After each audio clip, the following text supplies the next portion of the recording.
नेपाल का क्या है?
For us, it's pretty simple. Like I said, we are not very focused on which country we are playing. We're just focused on, okay, what is our game plan and how we can make sure we win the next game, win this game and then the next and then the next. So we're going to take it one game at a time. Whichever team is, we are very well prepared.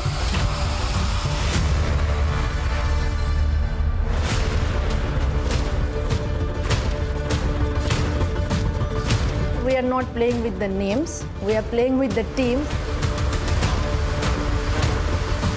We are not here to participate. I think we are here to perform as well. So we will play our best game.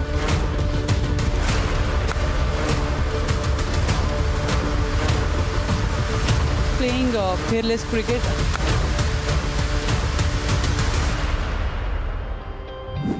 Well, they're playing fearless cricket and they are simply stunning. The defending champions. Up against them will be another opposition who they'll look to continue to improve upon as India played their final group stage game of the Women's Asia Cup 2024. That team is Nepal, who have come here to not just participate, as their captain Indu Barma says. Could they at least push, challenge, or who knows, even script one of the great stories if they are to upset the juggernaut of India. Just before I'm in vision here, I saw Smriti Mandana walk out to the toss. So some interesting team news awaits as we head over in the middle with Marina Iqbal. Beautiful evening here, and we're all set for another game of cricket in this beautiful stadium, Dambola. I'm all set with the captains. Today leading India is Smriti Mandana in the blue, and we've got Indu Burma leading Nepal. Michelle Pereira will be the one officiating the match. Smriti? Head. Heads is the call. Smriti, what are you going to do and why? We like to bat first today. Given the fact that you've got enough depth in your batting, is it a collective decision to go attacking all the way? Well, yeah, I think, in last few years, T20 cricket has definitely changed, especially, I think, in last 4 to 5 years. So definitely it's not like a collective effort. I think, the way the batters are feeling, not that, we go out there and tell them that, okay, you just go and hit. Just whatever is in your range, you try and take on the bowlers. And, because nowadays wickets are flats, so the outfield is really quick, and, sometimes 200 is also less. And what target are you looking on this one?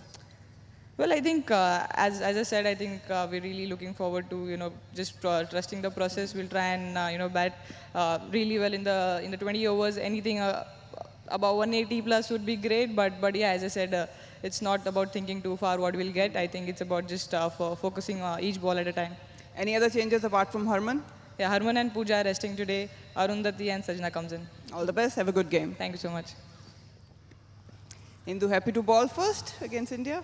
Yes, of course. We are ready for both. And definitely we have youngster to have extra, they put extra options in this crucial wicket. So we are ready for this. Well, what was the discussion coming into this game, given the fact that you lost previous one? What were the main points discussed? So we are ready for every challenges. We have to give our 100%, either we lost or win. So our mentality is just have to give our 100%. Any other changes in your playing 11? There's two changes, Sabnam and I forgot the name. There's two changes. All right, go best. Thank and you. all the. Thank you. Well, the news from the center is that India have won the toss and they have decided to bat first. Well, they posted their first ever 200 plus total in T20Is in the last game. And could they possibly repeat that fate? They're up for it in a different role today. Smriti Mandhana, new captain. She's hardly a stranger to captaincy, nor are Isabel Joyce and Mithali Raj. Marina's there. And you all are twinning, both of you, to some degree, I must say. Yeah. We are going to have India bat first again. Is that what you would have liked to do, given India? Well, if you have a T20 World Cup in October, you would definitely want all your batters to get a game, get an opportunity to be in the middle and get things going. And probably that is one reason why they've chosen to bat first. Let's look at the changes, Mithali. Sajna gets her Women's Asia Cup game. Arundhati Reddy as well as Vastrakar misses out. Thoughts? Well, it is no surprise because Harman, the Nigel, she's not playing today's game, and Sanjana walks in as a top order bat, and Pooja Vastrakar is given rest, and Arundhati comes in her place. So I think both the changes, they get an opportunity in the Asia Cup and they should make the most of it. Yeah, I mean, it's a rested confirmed. That's what we heard from Smriti Mandhana. And a couple of changes that Indu Barma took a little time to just figure out. Isabel Joyce, Sabnam is back. She played the opening game. And Dolly gets her first game as well. And great to see Dolly getting an opportunity. You want your squad members getting a chance, and it's a big one for her against India, but they'll look at their top order to score the run. Samjana, the top scorer, she made 72 in the 45 in the opening game, so she'll be important today. Are you excited to see someone like Sajna as well in this tournament, aren't you? We're going to just have a longer chat on that. First, let's see how good this surface is going to be to bat. We're keeping Marina Iqbal busy. Here she is again. Beautiful evening yet again here, and I'm in the middle. The temperatures are going down. It's 29 degrees and the wind tuning down as well. It's around 19 kilometers per hour. Right, let's talk about the dimensions. Unaltered, it's 59 meters all around. The surface, we're back on pitch 6, which has been used for 5 games. And you can see that there are some rough patches around that good length, probably 5 to 6 meter area, where we've witnessed early in this afternoon that the wrist spinners are getting more purchase now. But important thing is to keep that line and length within the stumps. If you're vivid outside off stump or towards the leg stump, batters will put you away for boundaries. Another thing to keep in mind is that chasing teams have more success on this surface, 4 of them actually. Just keep that in mind. Come out, take your time for the batters. It's more binding under the lights, and the bat will come on, and the ball will come on nicely, and you'll have a chance to score big. Right, we're looking to just confirm things in Group A. It's not quite set in stone, but it is whatever the phrase is that's just short of it. India looking good, sitting pretty at the top, very healthy net run rate, and they'll look to make it 3 out of 3. Pakistan have done the best they could after going down to India, 2 dominating wins against Nepal and UAE. Nepal, well, they'll still be alive. We'll tell you what that equation is just shortly. But India, you would think, are certainly strong favourites. Now, they just continue to take one box after the other, and Richa Ghosh's form, I guess, is just such a good box tick from the last game. Mithali? Yes, it is always good to have your finisher among runs, because they are the ones who decide whether to take the team over 200, because that's what we got to see in the last game, where when Richa Ghosh came in, because of her innings, India was able to touch 200 plus. So she's a very important player in that lineup, because even if there is a collapse, she has the temperament to build an innings, a partnership, and if required, the way she played with the strike rate of about 250 plus, is what her game is. What makes her unique, Izzy, as a power hitter, which there are plenty, but what makes her unique? She hits all the areas. It's very difficult to set a field to her because of how she can hit all around the ground. Only 4 out in the women's game means there's always one area that you're worried about. She can always find that area. It feels like she's got all of the shots, and she's talked about how she's working on her game along the ground recently as well. That strike rate just incredible of 146 in all T20s in this calendar year. She is in a rich run of form, is Richa Ghosh, and we found out a little more. How is that for power? How is that for quality? Maximum. When Richa came, I just told her to just stay, just keep watching the ball and see how wicket is playing, and then just back yourself. And I think she batted really beautifully. It's another boundary. Richa Ghosh is ruling the offside. This is her day. Generates the power from the wrist. I'm really happy because when I'm playing with Haridi, she's like saying how the ball is coming and all, and the wicket is so good. So I'm really enjoying there. Wonderful ball striking again from Richa Ghosh. She is just in wonderland right now. Oh, cuts it away, another boundary. I just do in the practice, like whenever what is the opportunity comes to me, I will just deliver what I know and what I'm practicing. So I just back myself. Another one. Richa has a big smile on her face. Through the gap, first 50 in international T20 cricket for Richa Ghosh. She becomes the first Indian keeper batter to score one at the Asia Cup. This has been a high-quality, power-packed innings. Yeah, Richa Ghosh, and she is now a batter that the opposition must think about, plan about. Nepal would have spent some time on her, and they're going to have the tedious task of actually bowling first. And we look at key players that could try and keep India's strong batting order quiet. Indu Barma, she's picked up a few wickets. And you've also seen Samjana Khatka in the opening game against the UAE. Kapita Joshi, nice little all-round effort in the last. The bowling, how do they keep this strong Indian team quiet? Well, if I knew that, then I think I'd be making a lot more money than I currently am. But the question is, do they have a B and a C plan? Because plan A, when it doesn't work, you can't keep bowling into the arcs of especially players like Mandana and Ghosh, like we've talked about. So it's just about, can they adapt, and do they have enough bowlers to keep changing the bowlers around as well? I'm assuming Mithali makes a lot more money. Let's ask her. Well, I would say that, whatever plans they have come up for the Indian batters, try and get closer to executing it. They are the ones, I think, Smriti spoke about the process. I think the process is more vital here for the Nepal bowlers. If they can focus more on getting or executing whatever they have planned, get close to it as much as you can, I think that would be good enough for them. Well, this is a great stage for Nepal to play a team like India, but they aren't here just to make up the numbers. They dream of bigger things. We caught up with the squad to find out what it's like for them to play in big games. This is the big platform where we can showcase our talents in front of the world. We are mentally prepared that we have to play good cricket as much as we can, because this is only 120 balls, so whatever it goes, like, we will play our best game. We are not here to participate, we are here to perform. So rather than focusing on whom we are playing against, we will try and give our best shot. If you're going to give a good shot, you're going to get whatever you are desired of. And we will not go back home, have some regrets and all. We will give our 100% and let's see what result follows on. Whole world is watching, will watch the Asia Cup.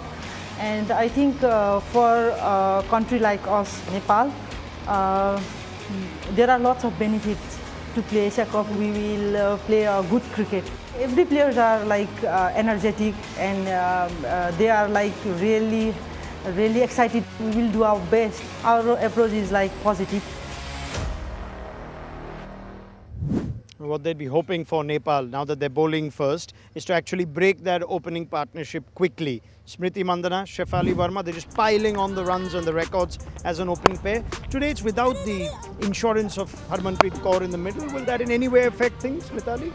Well, not really, because if you're looking at the batting order, the openers are too strong, and then there is Hemlata, who will be looking forward to getting some runs under her belt. But Jemima Rodrigues, who's got a very healthy average in Asia Cups, she's someone who's going to come at number 4. And then you have Richa Ghosh. So of course, India still has pretty depth in their batting lineup. Yeah, I think you'd still want the batter coming after Smriti and Shefali, Hemlata, perhaps to get a score. Some of the others, Richa will obviously get promoted. But is that likely today? Yeah, I think those players that you just mentioned that didn't get runs in the last game, well, this is their opportunity. That might be why they chose to bat first, get some runs for Jemmy, get some runs for Smriti, missed out the other day as well. So those players will want to bat. And for Nepal, that's not good news because I think they're going to try to prove themselves. There's still spots up for grabs coming forward, going into the World Cup, and that means that they'll come out all guns blazing. It's just been a golden year for Smriti Mandhana in 2024 as batter, as captain, and Shefali Verma, someone who sometimes can blow hot and cold, has started this tournament red hot as well. Now, as we just try and focus on what Nepal need to do. Now, can they possibly scale Everest over here against India? They need to chase whatever the target is in or under 10 overs. Just putting it out there. Just putting it out there. But I guess from a Nepal point of view, what you want is to compete. Yes, today. I want them to keep the energy going irrespective of what the situation, even if there is a huge partnership. As a team, they've shown a lot of resilience in the first game. They didn't have a very good outing in the second game. But today is a game that they can play with a lot of energy. And as I said, whatever they've come prepared for, try and execute that. May not be a bad thing for them to actually have to bowl first, but it didn't prove to be so for the UAE the other day against India. No, well, UAE, they went down to a really good batting performance. I've said it a few times, but they didn't bowl badly. It was really good batting. Richa Ghosh had to play good shots to score her runs. So did everyone that scored runs. So for Nepal, it might be they get a little bit more luck than UAE did. Somebody plays a poor shot. We saw Hemlata maybe not playing the best shot. Maybe a few more people could do that for Nepal. That could help them out. But I don't see them chasing anything down I think inside 10 the overs. key, yes, the key is, do they have a bowler who can create inroads? Is Indu Barma that bowler? She got 3 in the opening game. Are they dependent on her with ball? I think so. She's got the surprise factor. She does change up her pace a lot. She can change her lengths as well. She's a real competitor and she leads from the front with ball in hand. And you can see just how much she enjoys taking wickets. I mean, everyone likes it, but some more than others. And I think she's right up there with the celebrations in particular. Well, only 2 teams can make it through to the semi-finals coming up. 200 plus last game. Likely to see it again? Yes. Yeah. All right. Well, live action is coming right up. Smriti Mandhana leading India today in the absence of Harmanpreet Kaur, who has been rested. It's a change in captaincy, but it is not a change in the decision at the toss. India will bat first. They were absolutely brilliant. Big thank you to Izzy Joyce as well as Mithali Raj. Live action from Dambulla coming right up.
for us it's pretty simple. Like I said, we are not very focused on which country we are playing. We're just focused on, okay, what is our game plan and how we can make sure we win the next game.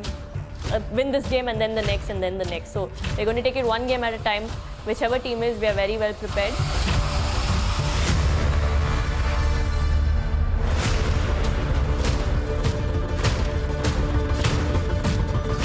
We are not playing with the names, we are playing with the teams.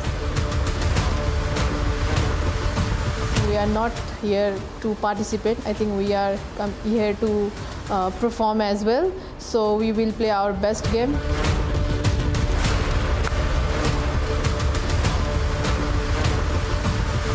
Playing fearless cricket.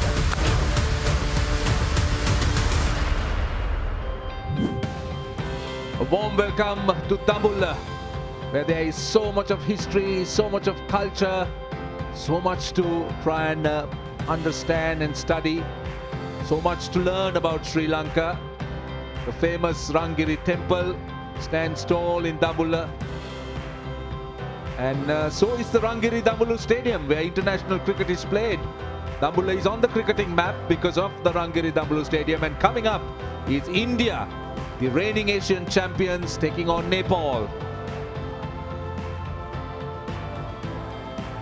Well, the Indian team arrived, and so did the Nepalis. And what a team India has. And Nepal too has surprised quite a few teams, and we are expecting a very good game. India versus Nepal.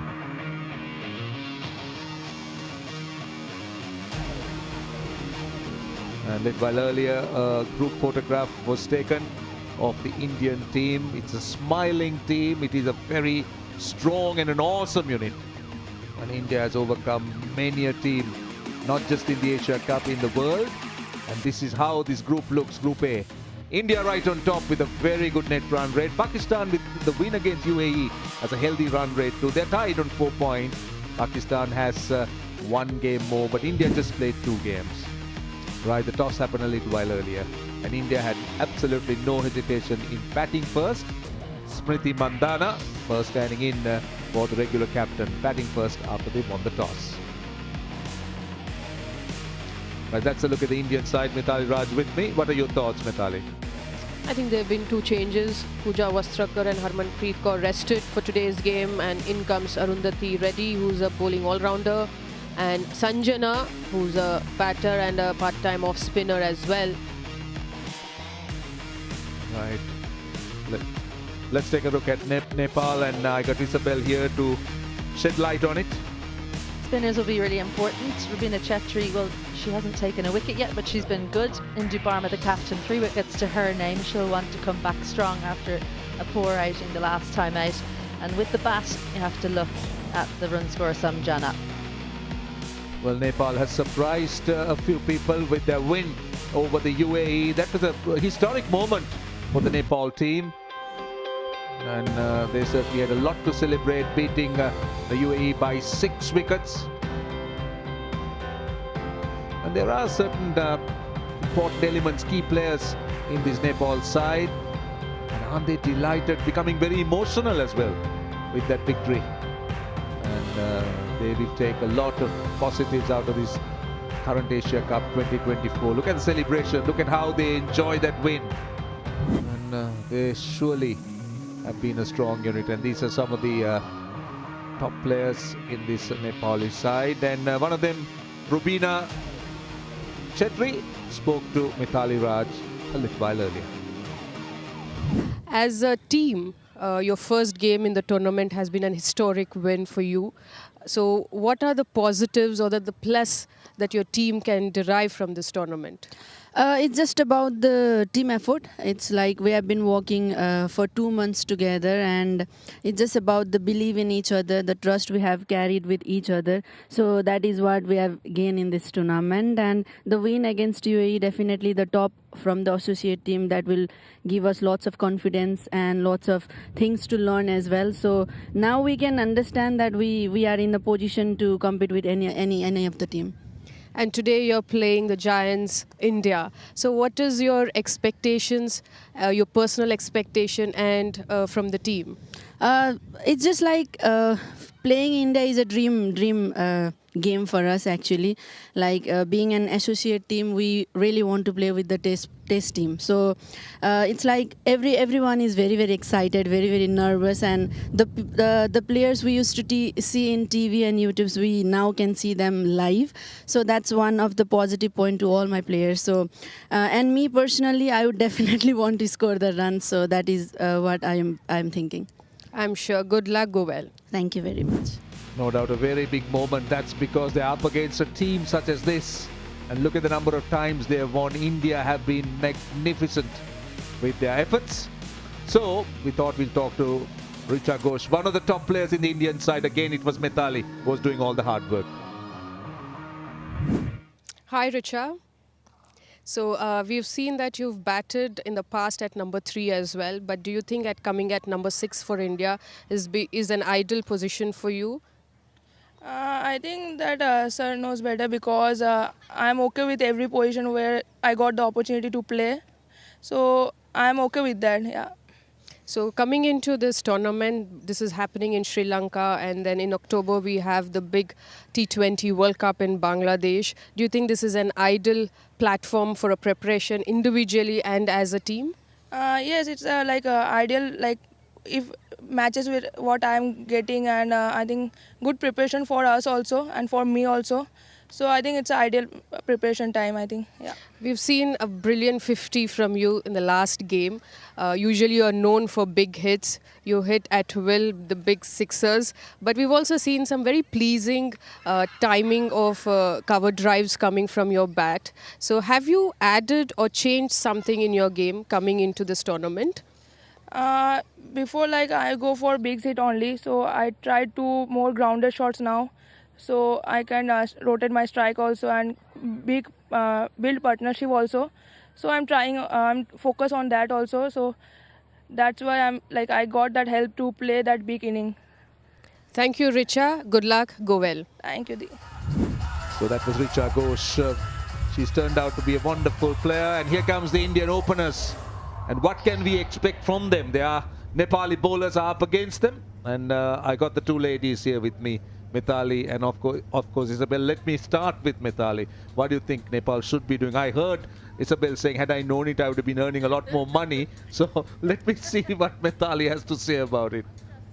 Well, I think if they have a plan, like they have 2 fielders, the sweeper and the third man and the boundary line, so they should try and bowl into the stumps, because that's the only way they are going to create opportunities, and not give too many loose deliveries. But having said that, yes, they're getting better as a team from the first game to now. The bowling department has got better. Right, Dal and Hemlata, she's opening 23 games. That average is 14, but the strike rate is good. And she is opening. What about Smriti Mandhana? She used to be the regular opener for India. Yes, but I think the management here might have a different reason to give Hemlata another go, because she has not been really getting runs at number 3. So maybe giving her another slot where she can get some runs, get this confidence going, because it's very important as a number 3 batter to be among runs before getting into the World Cup. Yeah, absolutely. And this is a very good game for India. They are on a high. So Shafali will be on strike. Kabita will bowl from the far end. Slip in. Yes, play. And play, says the umpire. And here comes the first ball. On the pad, straight away. Going for a foolish length delivery on the leg stump. And a single.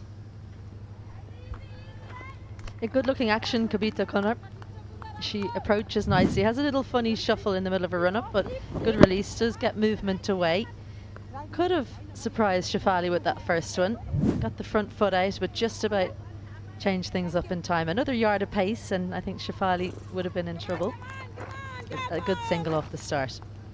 Always important to bowl your best ball, the very first ball, not a loosener. Always make sure that best ball. Right, so we got Hemlata now opening the batting. Given the opportunity, plays and a miss. That stayed down. Yeah, she's a skiddy type of bowler. she kisses the surface, doesn't hit the surface, so it can rush you. That's too full to go on the back foot. It's really the shot of someone out of form.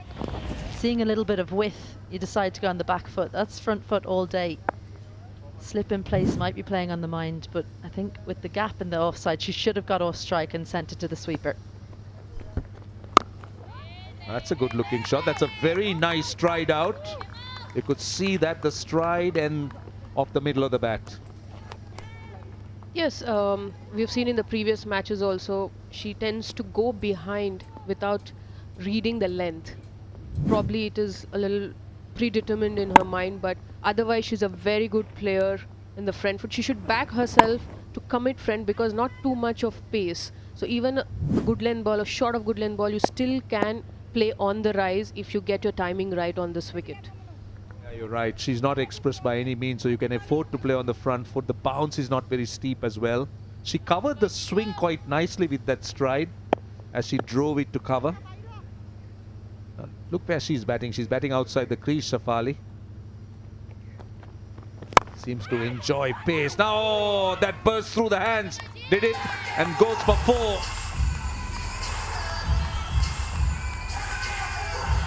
I'm not sure this was a chance. Just went over the fielder. They had just moved her from 45 across to point. With the swing, with the line that the opening bowlers had, they thought, let's get extra protection.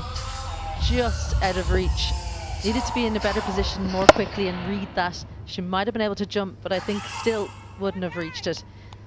So look, not going the way of Nepal so far, but I think it's the kind of 4 you don't mind going for as a bowler. Oh, well bowled, well bowled. Completely drew her forward. Just look at her back foot. She just gets drawn forward. Pace off, hint of movement. I think she is playing it too early, too committed too early into the shot, and you know there is no balance in that stride that she's taken. Maybe because the ball isn't coming as expected. But I think here she needs to take a little more time in getting her timing right. Now don't bowl friendly full tossers like that after a good delivery. 10 runs on the first over with the boundary of the last ball.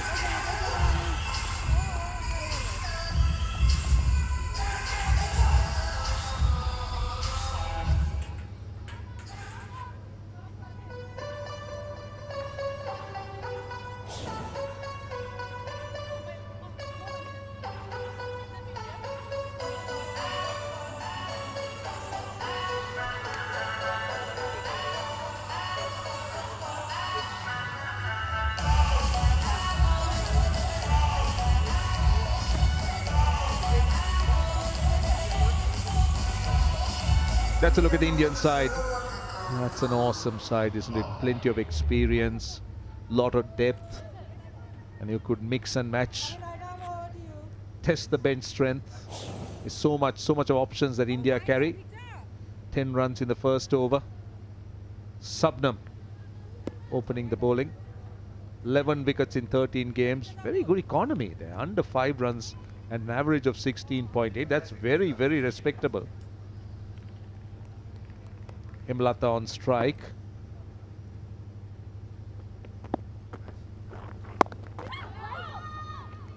Just gentle medium pace, swinging back into the right-hander. Also, just the image we've seen a few seconds back, Smriti sitting in the dugout, so sure she's not coming at number 3. And this loosener in the first over, which goes for a boundary. You can't really give those deliveries to Shafali. Subnam is looks an interesting bowler. She's not by any means quick, she's gentle, but she tends to bring it into the right hand. Now, this surface, were you out there? Were you taking a close look? Or was it you? Neither. It was Marina. We need to call her and find out how it looks. But by the looks of it, it is a good surface. I'll tell you, it's a hard surface. Short delivery, good fielding, hard surface, very little grass, and there is dryness. But one thing about Dambulla in the night is the experience is when it becomes a bit cooler, the surfaces tend to hold together, they tend to bind together. So batting becomes a little bit more easier. We've seen lots of big runs scored under lights. And these pitches this season have been magnificent. Bowlers have really had a tough time here.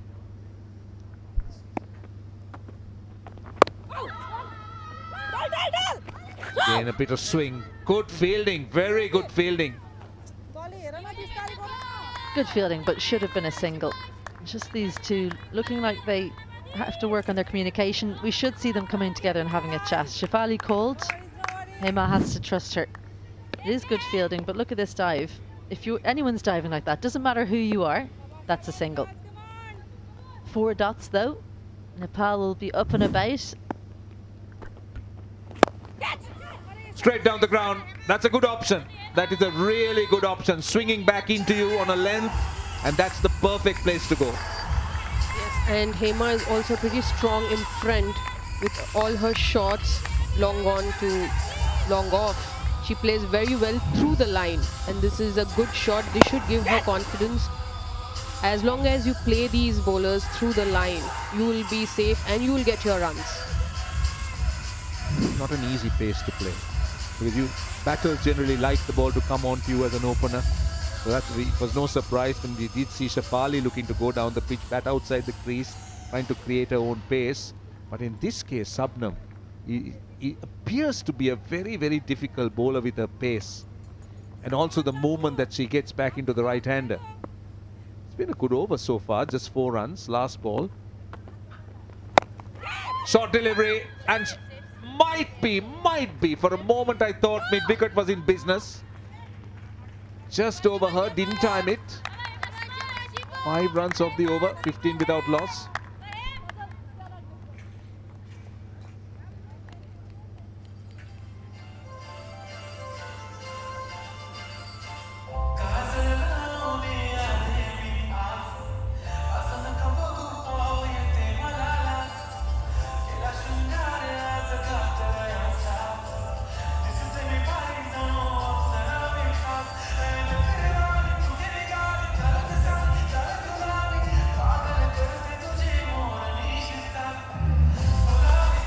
Well, expect to see more spin later on. Rubina Chetri, Joshi as well. She was entertaining with the bat, but also with the ball. Beautiful, beautiful. Fielded well in the deep, but you could see that Hemalata is moving well. Her feet are moving, the stride is nice, and she's also giving it the full face of the bat. I think it's a good opportunity for her to get her eyes set in by maintaining the position, just looking to time the ball and not go too ambitious. In the last over we've seen short ball, she tried to get it over the inner circle.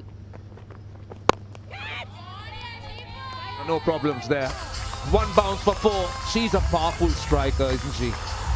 Just thumped it. Didn't have to run.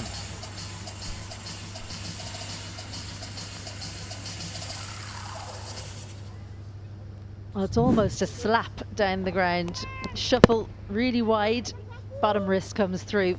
That's what added the power. It was almost a cross-bat shot. Pure power there, only just missed out in the 6, so that's good signs for India's new opener, usual number 3. Slices it, and that's down to deep cover. You could see that both batters are now interested in getting on the front foot. They're batting outside the crease, looking to drive, looking to go over the top. And just an idea about Hemalata. Could it be that she needs those runs desperately, just to try and have a score? That she's looking for those quick runs.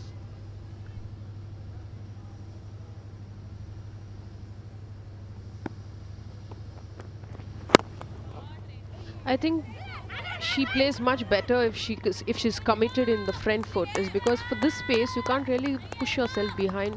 There are chances of the ball keeping low.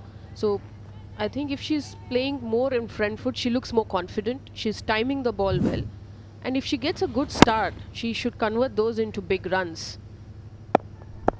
That was a sumptuous drive. Very, very unfortunate she found the fielder.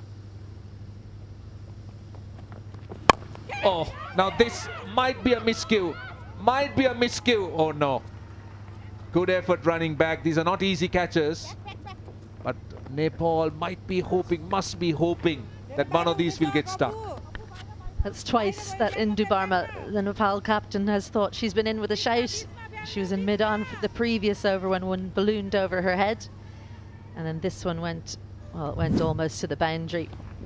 That's the value of going right through the shot. Shefali Verma, she always commits, just out of reach. Did well to stop it in the end.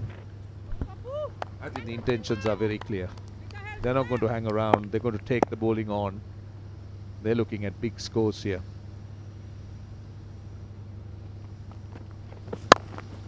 Go square. Now they have specifically kept the field on the boundary at cover.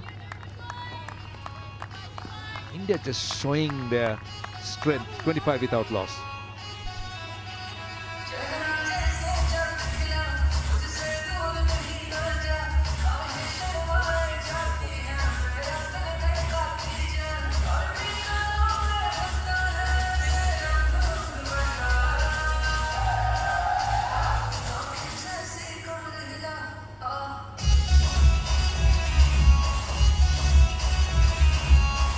Without loss. Shefali's made 17, Hemlata 8. They both look very good. Shefali on strike at the moment. And just keep an eye on her feet if he can show you. She's batting outside the crease.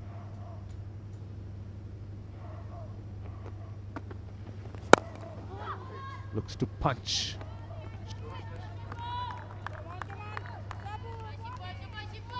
Shefali is the type of player who appears to enjoy a lot of pace on the ball, so he likes to make her own pace.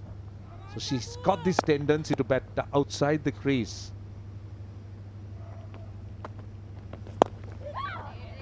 Works the angle quite well. She's got time.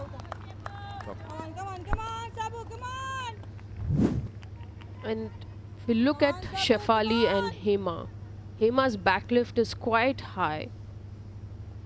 And Shefali plays a little away from her.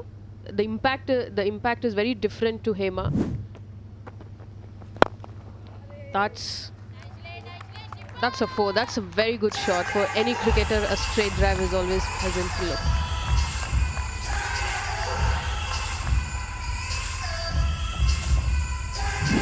It was pitched up and Shefali takes small stride, but she plays under her head, under her eye for a straight drive, for a boundary.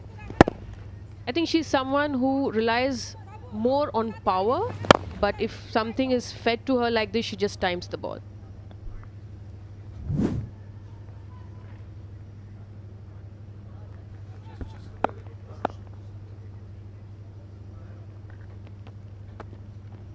Oh, that's a poor delivery. That's a wide. Well, there are many ways to skin a cat. Not everyone plays the same, and these two certainly don't. Makes it difficult to bowl them together.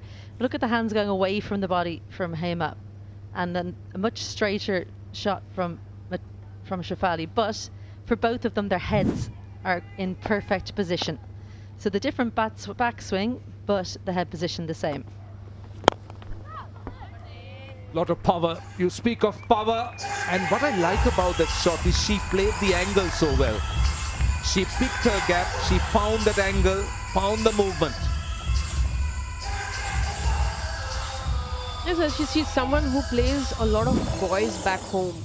So for her, this space to judge the length, to pick the length and the line, she picks it early, and that's why she's able to place it in the gaps. And the pace seemed to be quite gentle to her. She doesn't seem to be worried or bothered too much about it. And again, nice stride and a lot of power behind that stroke. Just couldn't penetrate the field. When you're bowling to someone like Shefali Verma, who's coming at you so much, even if you are a slow bowler, a slight change in pace can be so useful. So I'd like to see her maybe roll the fingers. Just a single to close it out. She read that she wasn't quite there, just pushed it in the gap for a single. 4 gone. India 35 without loss.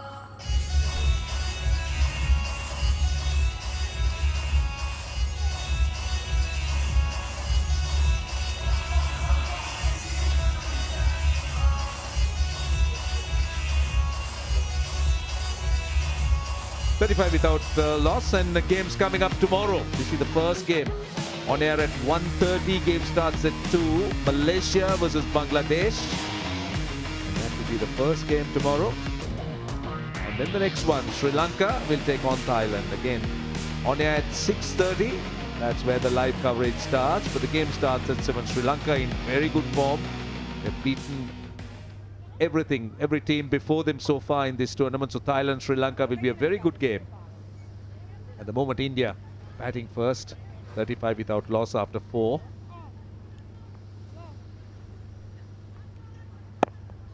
Puja Mahato change of bowling.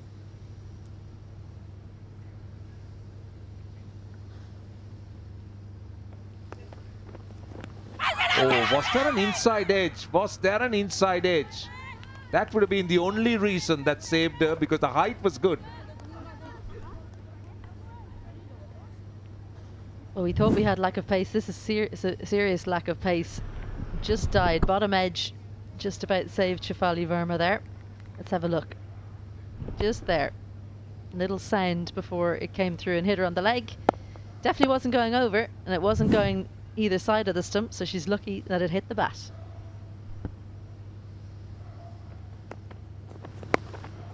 On the pads, and that will run away to the boundary, becoming a little bit too easy for the Indian openers. Because she had those two fielders on the boundary line on the onside, that's why she's bowling, she's attacking her legs, but I think that she should be taking protection on the off stump and try and get it from outside the off stump, because she's a natural incoming bowler for a right-hander. So going down the leg for Shefali is not an ideal line. Yeah, at the moment, the Nepal bowlers have struggled to find that right line and right length. India scoring at 9 runs and over. Shefali 30 of 16. And the short delivery on the bounce to the fielder at backward square leg. She was hitting it into the wind that time. Had she been batting at the other end, that would have just sailed over the boundary. Well, once again, a shorter delivery, just not getting up. Shefali Verma had to really stay on that shot for a long time. Hit it quite early as well. It was even slower than she was expecting. She's lucky it was into the wind, because that might have gone right into the waiting hands of Kavita Kunnar in the boundary. Will this be called a wide? Yes. From a Nepalese point of view, I think this is a big game for them, and they will learn a lot playing against teams like this. It's an emerging team. We've seen the Nepal men doing so well. They've certainly surprised a few people in the big stage. And now this is an opportunity for the Nepali ladies also to do that.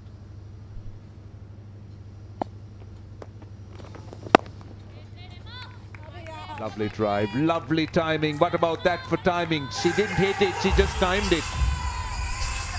Yes, she stepped out, but when she found that length was not where she expected, she just timed the ball, pierced the gap. This is what is expected of Hema. As long as she's timing the ball and not trying to force things, she will do better. Just leaned back, didn't she? Just talking on that point you mentioned about a big day for Nepal. They sit at number 21. 21 versus number 3. So you have to really think about that when you're watching this game. Every dot ball is a big win for these Nepal girls. And when you look at 2030, 16 teams in the World Cup, you've got to try and get up to number 16. You've got 6 years to do it. You're going to learn a lot here today. Figure out where you need to make some learning, some changes. Because these girls, the passion that they have and the passion they have in the country, there's no reason why they can't jump up those rankings very quickly. Short delivery, swung away on the leg side. I think that should run away to the boundary. In fact, it's cut off. Actually, on the point of 16 teams, very quickly in Sri Lanka, the women's game has picked up so much, and it has empowered many girls and many women. Lots of cricket, lots of money has come into the game. Lots of young girls are employed, and it is really good news, and I believe it's catching up. And so many want to play cricket. And having Chamariyata Pattu, who's such a role model, every young kid wants to be a Chamariyata Pattu. Last ball of the over. That's short and wide. She watched it go through. It's called a wide.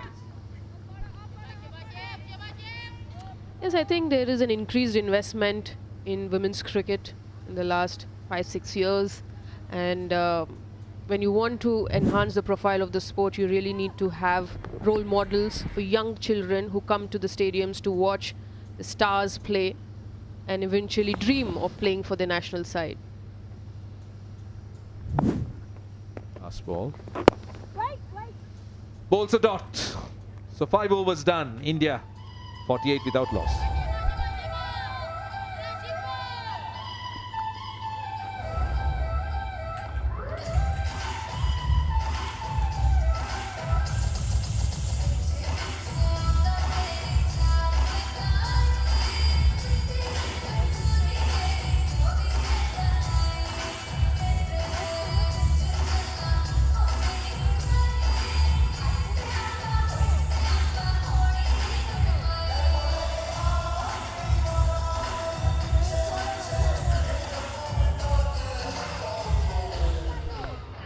Ominous start for India yet again. Surprise thrown at the top with Hemalata given the opportunity to open with Shefali. Moment, here's Kavita Joshi for the first time today, final over of the power play. That's been handy insurance to have. Fielder in the deep. They have bowled wide to Shefali on a number of occasions. It's a very good evening to Marina Iqbal. Very happy Marina Iqbal with Pakistan playing like the way we'd like them to play. Good evening to you as well and everyone who has joined us for this match. Yeah, indeed happy. And that's what the real potential of Pakistan was, but right now, some great batting. This gives us some insight into India having their eye on more than just this game. The bigger picture, not just the semis and the finals, but the World Cup coming up. Harmanpreet Kaur rested. She spent a lot of time off the field post the drinks break in the game against UAE. See, she was in some discomfort. Remember the first game that she was applying the ice pack on her knee. Did ask her about it. Said she's absolutely fine. Certainly something India would hope for. Must be just precautionary or resting to allow opportunities for some of the others. And a second change in the form of Vastrakar also being rested. Now Hemlata at the top. There is Pooja Vastrakar, and we'll get to watch Sajana. Now D. Hemlata is an interesting story. Terrific franchise form. But she is struggling for fluency at the moment. 50 comes up for India as we approach the final over of final ball rather of the power play. Let's come back to Hemlata. This is a big game and an opportunity for her. She is, I'm not saying she's a bok that's unticked, but she's probably ticked with a pencil, not in ink. And Shefali at the other end is just going great guns. 168, but that's a really good over from Kavita Joshi. Quiet one to finish the power play. 50 without loss India. Shefali Verma. This is a huge plus that Shefali has looked fluent, dangerous, often plays one shot too many, or the wrong shot perhaps. She's also entitled to play one shot too many. She's in such good control. Play to the merit of the ball. Hemlata's looked pretty when she's got the ball away, but somehow at 15 from 17, doesn't quite look like she's at her fluent best yet. Rubina Chetri, and double change. Salima Imtiaz confirms that field can be spread. Hemlata's just having some assistance from the dressing room. Change of gear. She's going to put the cap on. D. Hemlata. Chetri very much has the cap on. Yeah, with Hemlata, I think she's more comfortable and she looked more compact when she goes and try to time the shots rather than trying to force it and play with power. That's where she loses the shape and also couldn't really find the meat of the bat. Yeah. prefers the cap for the slower bowlers. And with the field spread now, deep square leg and long on, so a huge gap. Deep mid-wicket, a massive space there. And mirrored field on the offside, where you have long off and a deep extra cover. And Shefali Verma, the back of two high-impact starts. This is the opening game against Pakistan. India didn't have much to chase, but they're not looking at scoreboards, game situations. They're looking at kind of form players are in. Shefali is certainly striking at her best in this tournament. You can see that massive impact. 37 of 18. You take that over a run of ball 50 any day.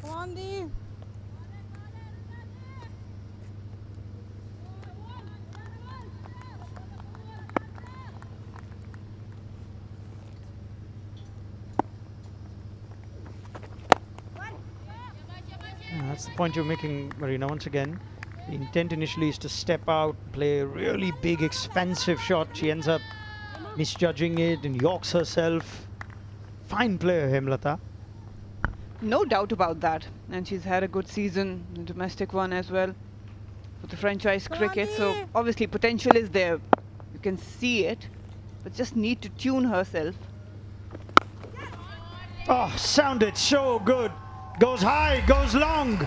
Massive from Shefali Verma to bring up the first 6 of the game. No, you cannot bowl her there. She's going to play that shot all day long if you keep on pitching it there. It's her zone, it's her territory. Shefali Verma has immense strength to dispatch that length and line in any ground, right out of the meat of the bat.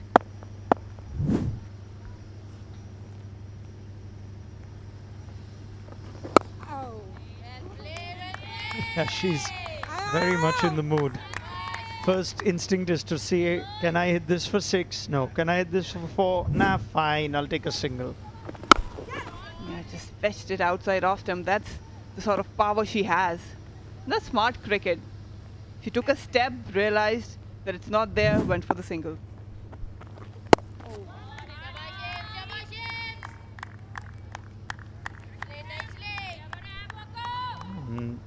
I think Hemlata would be very happy with the conversation and the chance to come up.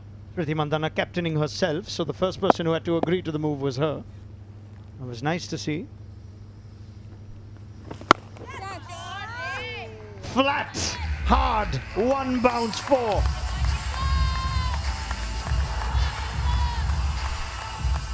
Shefali's onslaught continues. Rubina clearly struggling to find the right length. You cannot feed those good length deliveries. She will reach out, just a tap of the front foot and then plants it. And that base does everything. Look at that strong wrist. Should have learned by now, Rubina. Yeah, just needs to pull the length back slightly. Because of the pace that she's bowling, the minute Shefali picks that length up, and now there's so much space, it's a big outfield here. You're hoping for her to miss hit, and she's in form. If she's not in form, one of these will go straight up or toe end of the bat to the deep fielder.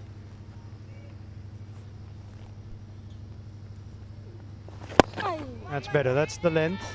Such a small margin though. She's trying her best, Rubina. But she's conceded 14, expensive over just after the power play. India 64 without loss.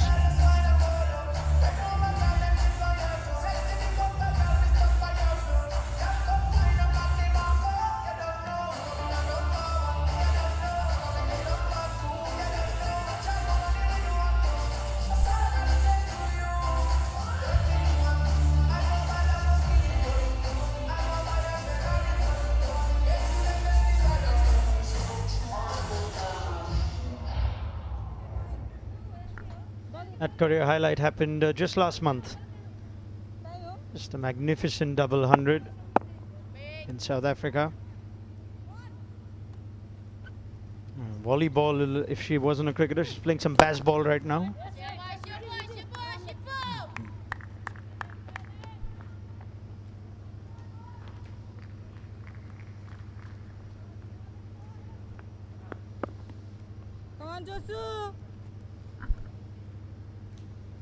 I just wonder if Hemlata's feeling even more pressure.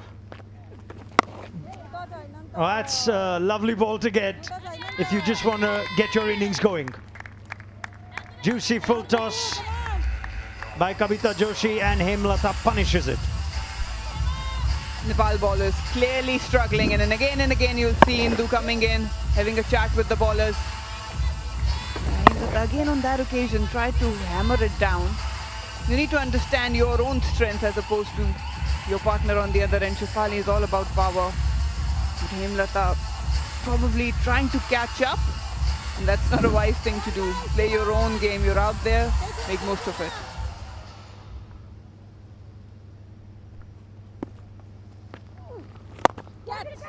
Oh, that's not timed. She's gotten lucky. I'll give her credit for one thing though. She's not looking to ease her way into a score, play it along the ground, nudge it around. Her role is to play with freedom, and she's done that in spite of the fact that she's not at her fluent best, and actually the attacking shot percentage is very high in this innings. She's tried to play a big shot every ball almost.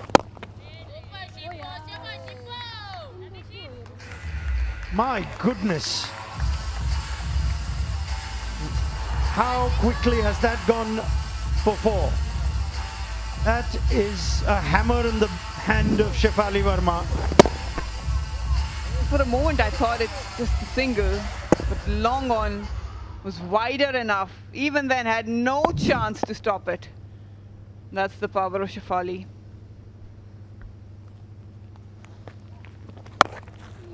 Yeah, to be honest, that's not such a bad ball. Because Shefali's expecting it to be full. 26 balls 50 for Shefali Verma.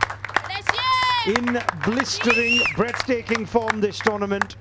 10th 15 T20Is, a 3rd in 2024, and a 2nd in the Asia Cup. Striking at 192.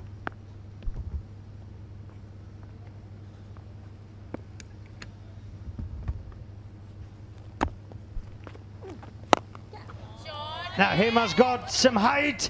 She has got the distance. High quality 6 from Dayalan Hemlata. She's now finding the middle as well. 81 without loss India.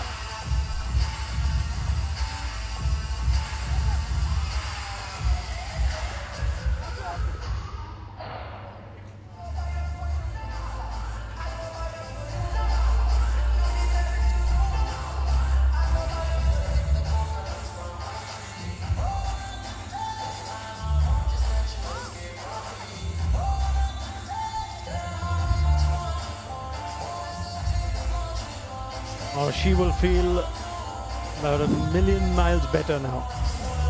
Good use of the feet. That's much controlled and convincing.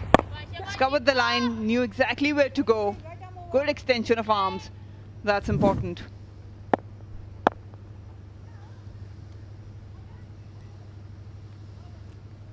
Indu Barma takes matters into her own hands.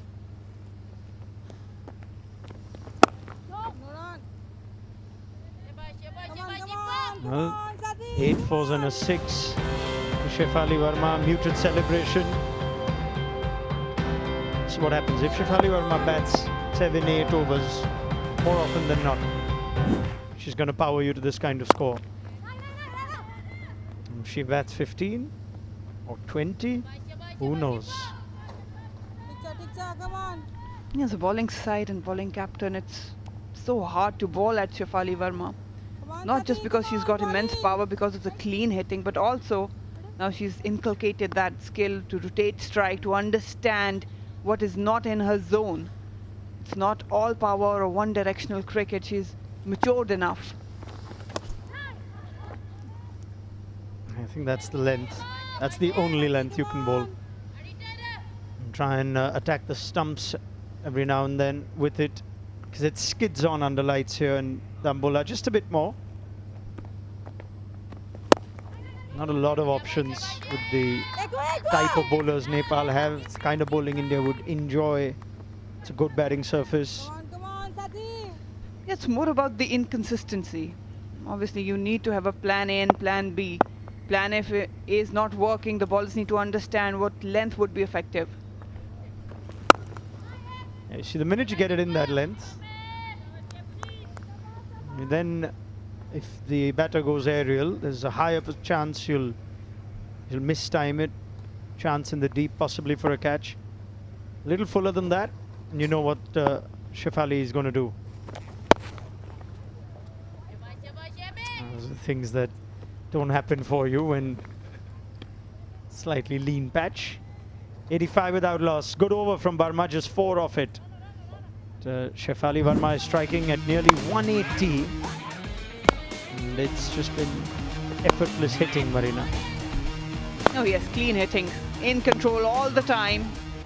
And even if the pace wasn't there, she crafted those shots to her strength. And this is where her territory is. Can slog you on any given day. Yeah, 8 fours. One of them was by mistake. Club down the ground. And she just went to hit it for 1. And geez, I've hit that well. Well, we're only into the 10th over of the innings. We're already seeing the 7th bowler introduced, the experienced Sitarana Magar. With her left arm spin, be hoping for a much needed breakthrough. Now have 4 fielders out. Already you could see that she's trying to get the batter wide. Hemlata would have got a wide last ball of the previous over. It was in her mind. She let this one go.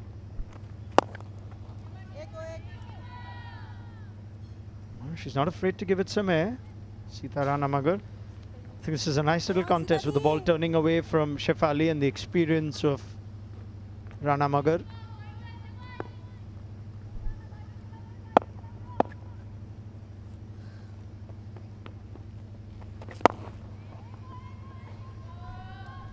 Brave enough to toss it up to Shefali. There is some purchase for wrist spinners and spinners as well. We've seen that. But it's all about the length.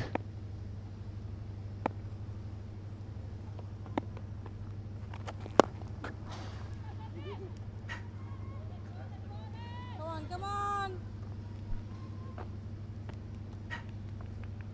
So S. Sajana is padded up, which is quite interesting.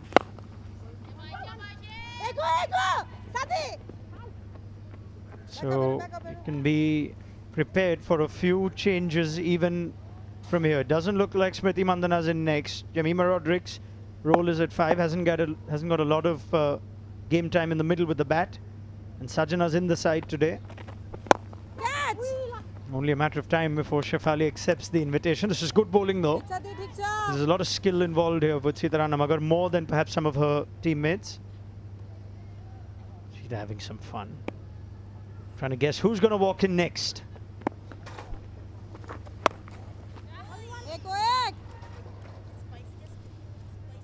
Dragged it to deep mid wicket. That's a pretty good over from Sitarana Magar, given the onslaught that we're witnessing. Halfway stage, India powered their way to 91 without loss. Nepal will have the chance to reassess as the players take a break for drinks.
India looking very good at the moment at the halfway stage, going at better than 9 runs and over.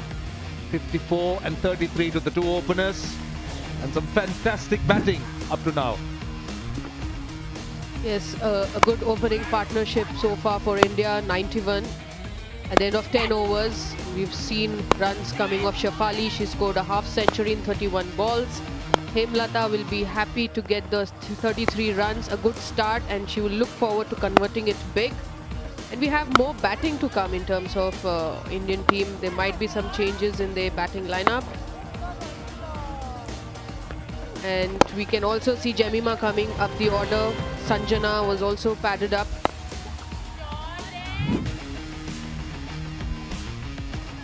Well, 90 off 10 means you're looking to double it, but also add some extras. Plenty of bowlers used, no wickets so far. Best of them has been Indu Barma, the captain, which we spoke about coming in, but Sithu Ranamagar has bowled with guile. So we'll see them bowl plenty more spin. You can expect 6 more overs from them.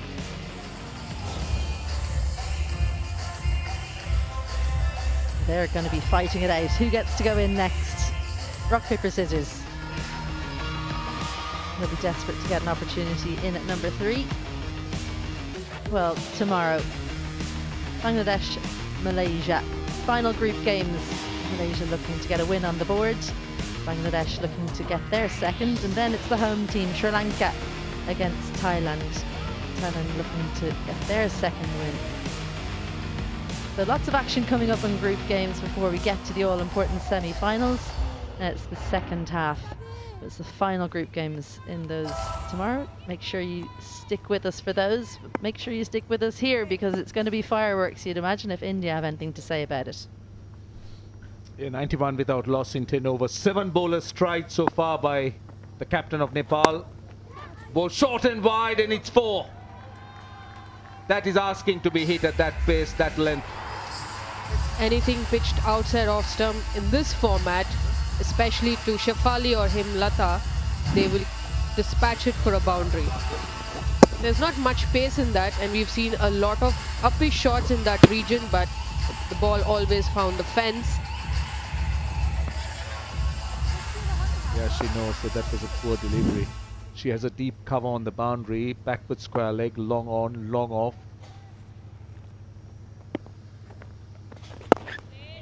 On driven. Interesting, she's got 5 fielders inside the 30-yard circle.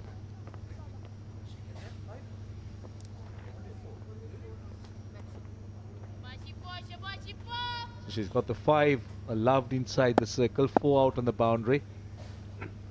Shafali 54. Drags it from outside the off stump. This should find the boundary.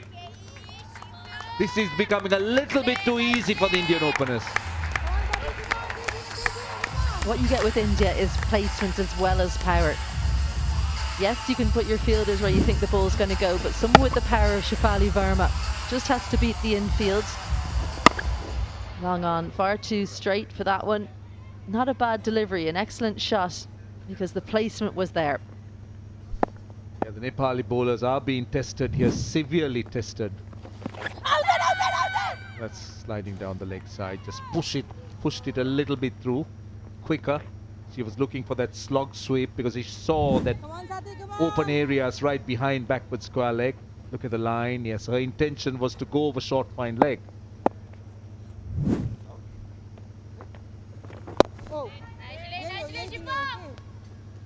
I think when as a bowler, if you're not making an impact in terms of trying to turn the ball or give pace, then it gets much easier if you're just lobbing the ball up to the batter, because the ball isn't doing anything much off the wicket. And for especially like Shafali, if you're not very good with the length, you can be hit in all corners. 11 done, 101 without loss.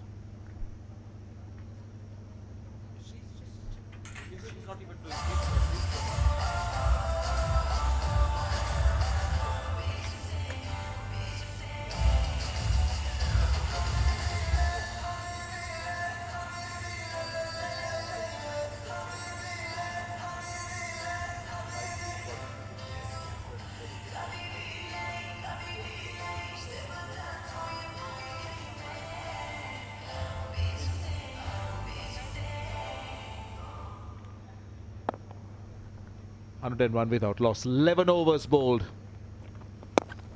Nice use of the feet. One thing about both Indian openers, they have not been afraid to come down the pitch. They've been very strong over the top. The driving has been magnificent.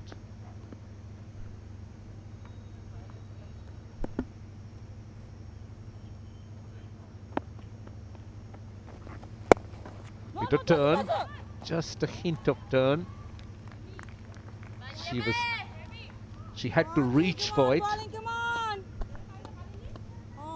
Well, I think she was lining up a big shot there. They'll be having a think about what they need to do going forward to improve their team. Big full toss, but good bit of dip, field placement, perfect. It just dropped on Hema. She was waiting for that forever. I think she'll be glad she actually got something on it, because that was close to just dropping under the bat, and it was pretty straight. And they'll be looking to break that record. 201 for 5 the last day out against UAE. Down the ground. And oh, missed it. As it touched the boundary, that should have been taken. For a moment I thought Hemalata got it over the line. But the long off fielder missing on an opportunity. Yes, that was an opportunity to get the first wicket, but Indu Burma, the captain, she would be disappointed. Is that a boundary? Yes, we'll have to wait for the confirmation.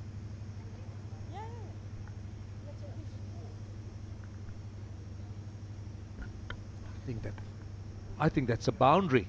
At the point she is pushing the ball back, the knee is in contact with the boundary.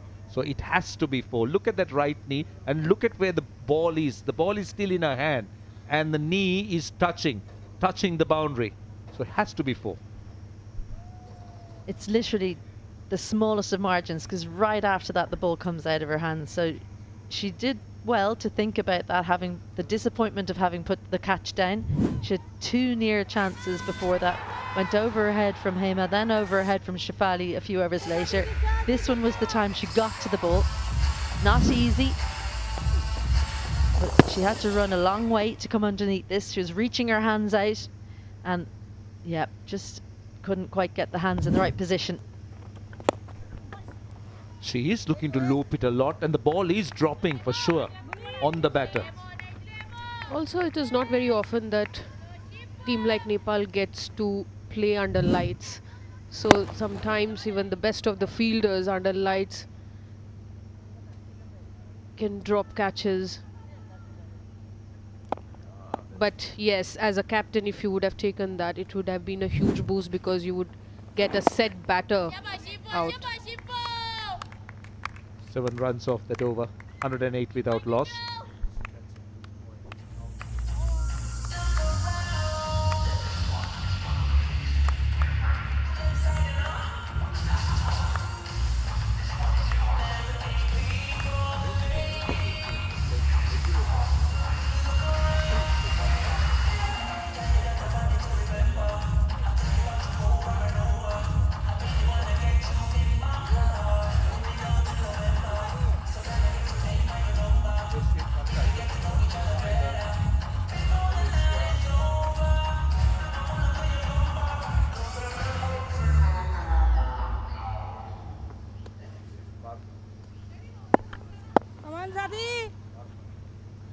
Right, the captain Burma is on. See, I mean, it's very easy to talk about the fielding of the associate countries, but let's all spare a thought. I mean, catchers under lights, you just made that point, Mithali.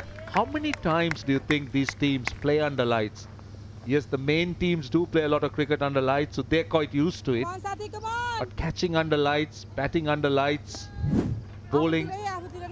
See, we spoke about this catch, but how many times do you think she would have practiced trying to catch it? That's good fielding. Well, yes, the catching under lights is one thing, but another is that this is a difficult height to catch. Have a look how high that is over her head.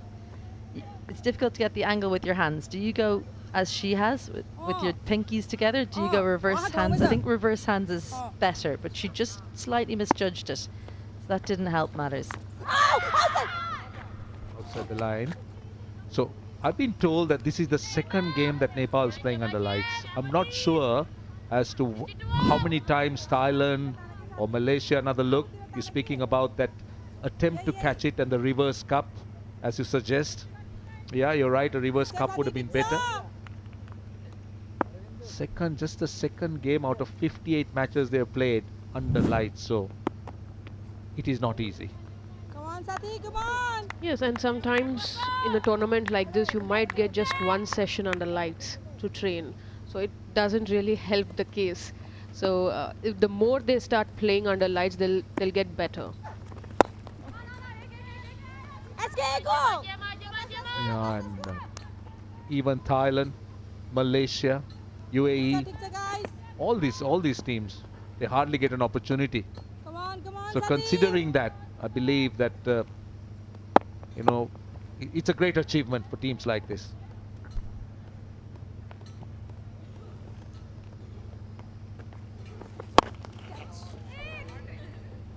Well, UAE, they have the facilities to train and play under lights. They've got great grounds there in Abu Dhabi and Dubai.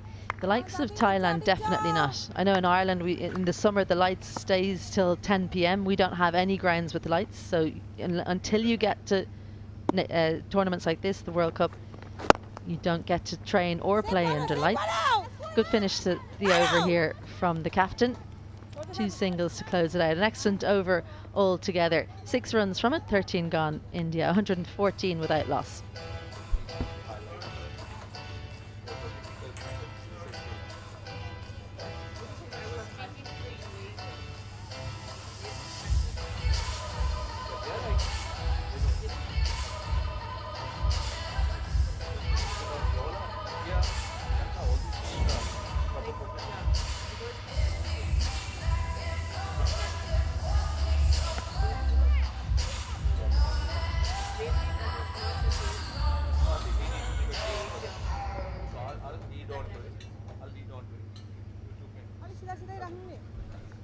Yeah, that's Shafali Varma, 142. Chamaria Tapattu in second place. These are the top run getters.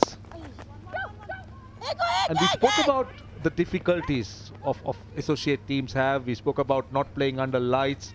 And also, if you look at the main teams, most of them, not most of them, almost all countries are professionals. They are, I believe, contracted by their respective boards. They're professional cricketers. But if you look at the associates, they're amateurs. The part-time cricketers. So up against professional outfits and expected to do well, that's asking for a lot. That's another boundary. Yes, you know, especially the emerging countries or the associate members, when they are relatively new to the sport and just starting, it is very important that they get the training facilities. And I had a word with Isha, the UAE skipper, and she said they don't train every day, only in the weekends. So that is not helping the growth of a player or a team. Yes, just before the tournament, you can only improve maybe 1% or 2%. But overall, as a player, if you want to improve, it has to be everyday training. But not necessarily every country has the facility. Like in India, every street has an academy which enrolls girls. Whereas probably not every country like Nepal or Malaysia has that, you know, training facility.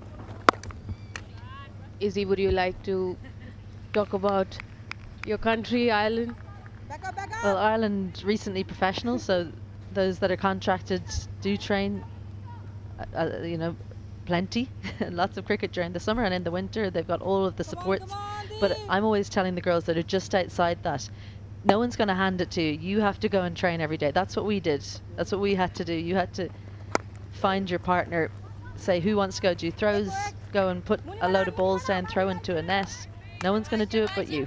So that's what Nepal, what these girls have to do. And it's about finding the time as well. We were working full time, you're in full-time education.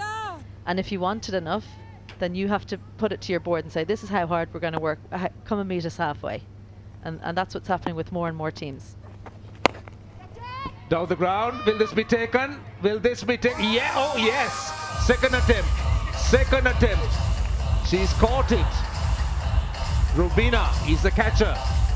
And look at the delight, look at the celebration. This is Hemalata down the wicket. That was high into the night sky. Oh, there was a bit of a juggle there.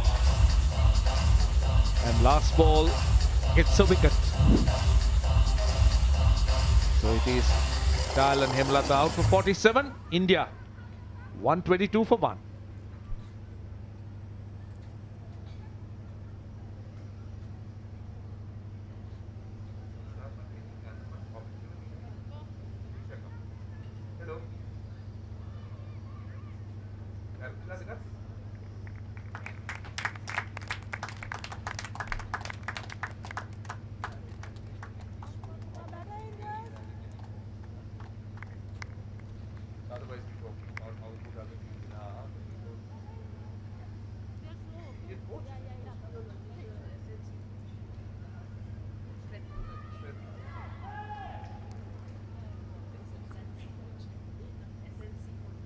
That condition.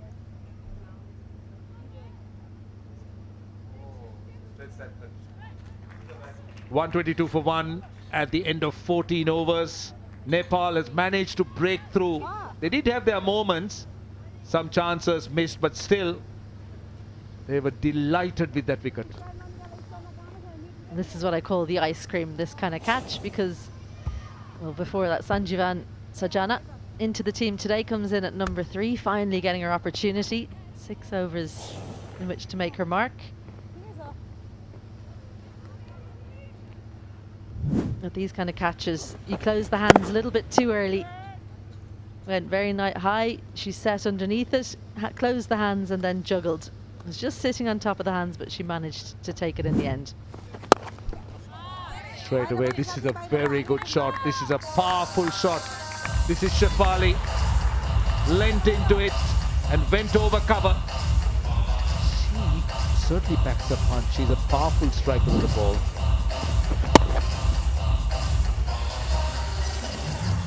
This is Shefali's highest score in T20Is, 75 or 43. She's striking at 174 plus. And she is so good with the line away from her as well. Anything pitched up, that's the length. She just takes that front leg and the bat swing. She's one of the best bat swings that she has. This goes really high. Will it be taken? Oh. Samjana Katka, she didn't judge it very well, unfortunately. She was in off the rope. Well, under lights again, it can be quite difficult to catch at the depth. Seem to be waiting forever. That's what happens when it's Shefali hitting it. We needed to take a step back, and in the end, the worst part is that it bounced before the boundary. That's not what you want as a fielder.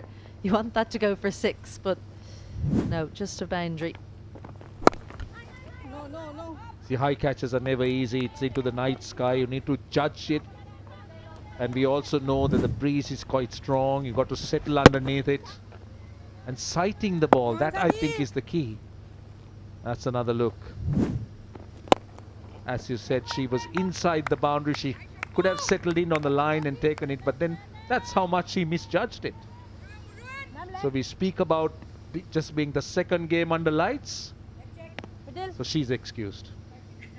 Yes, I know it's a price that the team pays, but then that's part of their learning curve. Shefali Verma's highest score, 80 of 46 balls. She's got some big half centuries in quick time. Oh, play and a miss that time. Just looking at those numbers, it's not even the scores that's impressive. It's the numbers of balls she's taken to get to those scores. Well, this is a nice moment. Just rolls the fingers down the side to get a tiny bit of movement away. A dot ball. And another dot ball. She finishes with 9 runs in that over. 131 for 1.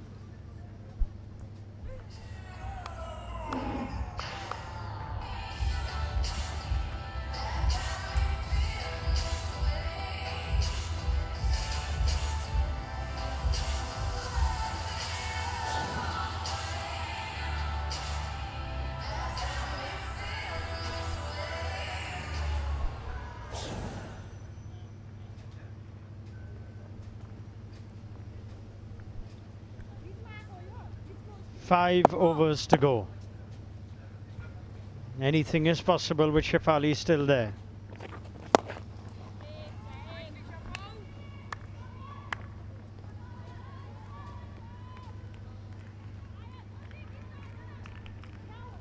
Great opportunity for Sajeevan Sajana in a role that India are looking at her to play potentially.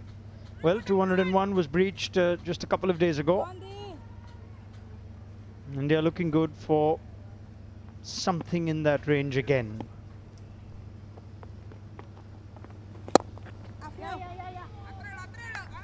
Marina slotted in. Nepal haven't helped their cause with their fielding. Yeah, if you're fielding against an opposition like India, where chances are offered not that frequently. Gone, surely. We'll go upstairs, but it looks like Sita Rana Magar tossing it up and turning away from Shefali. It might just be the wicket that Nepal so desperately would have hoped for. Let's have a look. Sita Rana Magar, much experience to know how to take the pace off the ball. The length wasn't there. Shefali was out of the blocks pretty early. And that tells a whole different story. You can see the delight of Nepal's fielders. Well, I'd still like to wait for official confirmation. Learned my lesson this afternoon. Yeah, but there's no doubt about that. Good bit of work by Kajal Shrestha, the wicket keeper. I think she's, I think she's just checking the collection point. I think she's fine.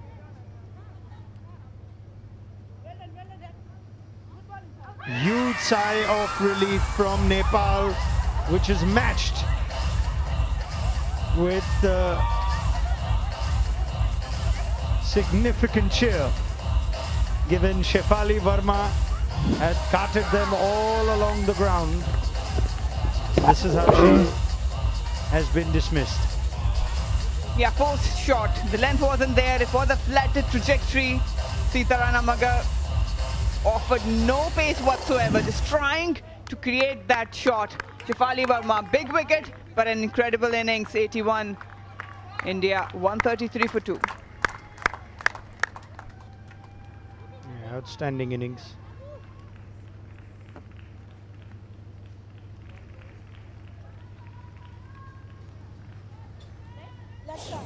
Jemima Rodrigues.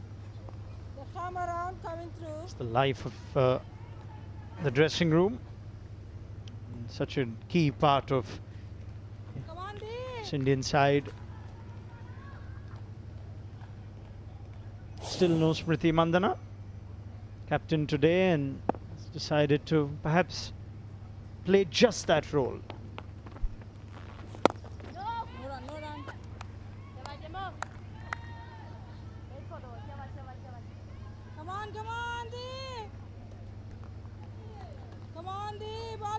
Head coach is very relaxed, Amol Mazumdar.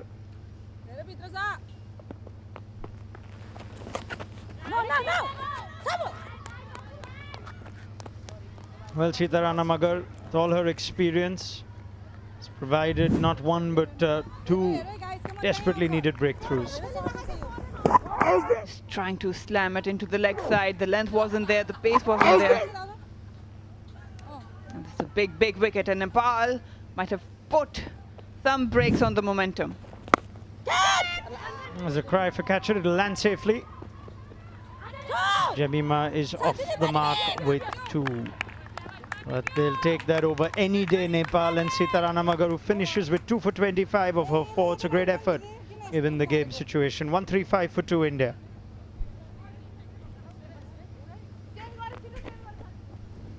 Yeah, both openers dismissed now. Surprising option with Hemlata promoted from 3 to open. A bit of a hit and miss innings. Rubina Chetri on the second attempt relieved, but Kajal Shrestha made no mistake. Tossed it up, was slower, allowed the ball the opportunity to turn, and so it did. Puts an end to blistering innings from Shefali Verma. 81 of just 48 balls. 4 overs to go. This is Kavita Joshi now.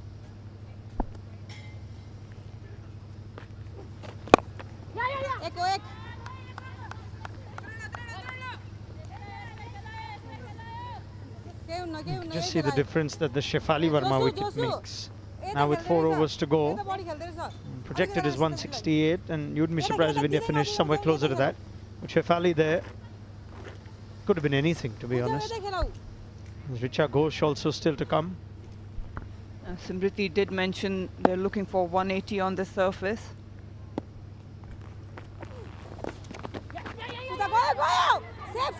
That's clever. Clever from Jemima. There's a huge appeal from all of Nepal to stop that. But in spite of best efforts of the fielder, which is Pooja Mehto, it will be Jemima Rodriguez's first boundary. Commendable effort there. The commitment Nepal has shown throughout the fielding, especially ground fielding, has been remarkable. Oh, just hitting the face. Couldn't really get hold of the ball. Yeah, full marks for effort, but once again, familiarity with putting in the dive, and also need to be careful with some of the diving technique we've seen in the outfield. We've seen a few injuries.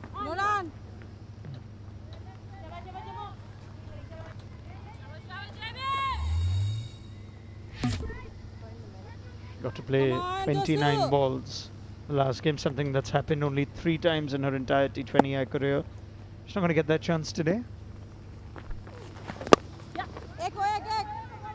Sweetly timed and comfortable single.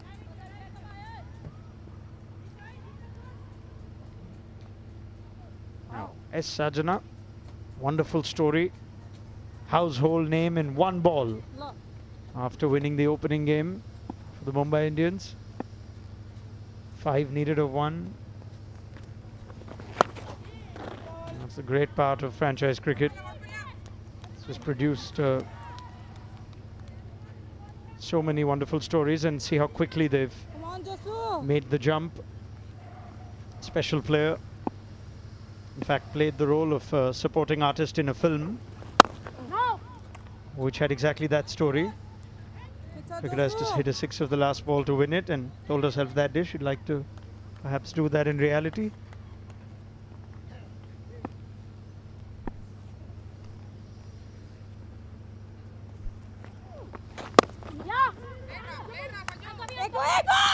And, now she wants a second mix-up. The throw didn't come in quickly. A little bit of chaos, but no harm done in the end. 1 4 3 for 2, 3 to play.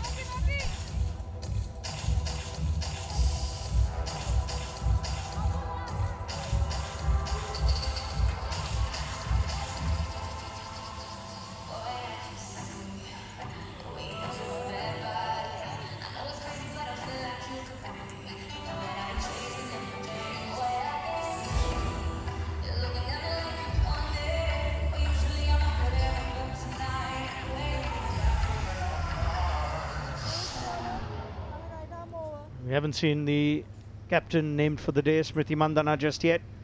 Deciding to have Hemlata open and Sajana and Jemima now. In the middle, Richa Ghosh to come. Yeah, it is a great story. It was picked up nicely from Sajana. It was a wide long on. She's certainly going to be a part of India's plans. Whether or not she makes the final cut, we'll find out in time. The 15 and possibly the 11 when India field their best side in the T20 World Cup in a couple of months.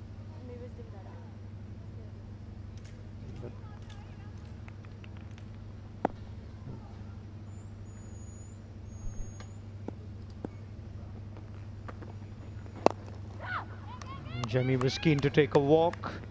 Sabnam followed her.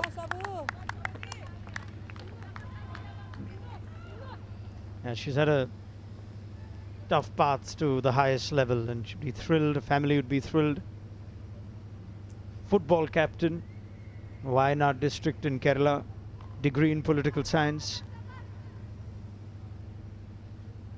Went through plenty of ups and downs. Had her home washed away in the Kerala floods. It's all in the past. Well, what a lovely shot that turned out to be. Thought initially she didn't time it as well, Sajana, but it's timed well enough to go for 4. Long on, long off, but quite wide enough, so had ample space to maneuver with. Didn't really middle it, but got the result he was looking for. Maybe that's why Shabnam wasn't happy with the field placement.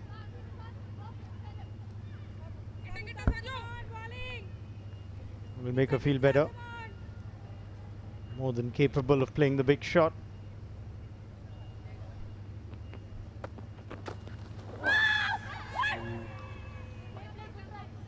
And the bowler is absolutely furious. Does she think there's a little nick on this?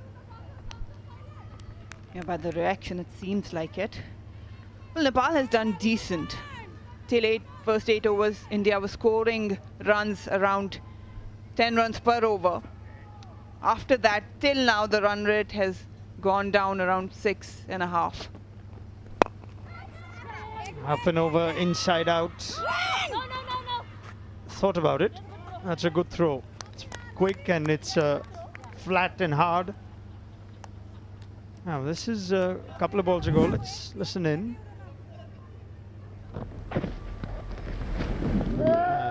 Didn't hear anything.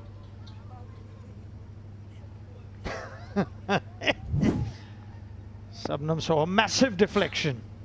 I think she was hoping for the ball to hit the bails. Oh, nicely done. She's a smart operator at crease. Jemimah picked up where the field was, walked across towards the off stump to craft that shot beautifully. Well deep and across. And that's a brilliant stroke. Yeah, she's good at this, Jemimah. Just knows exactly where the field is set. Just quick at the crease, just moves and gets into the right positions. 154 for 2 India.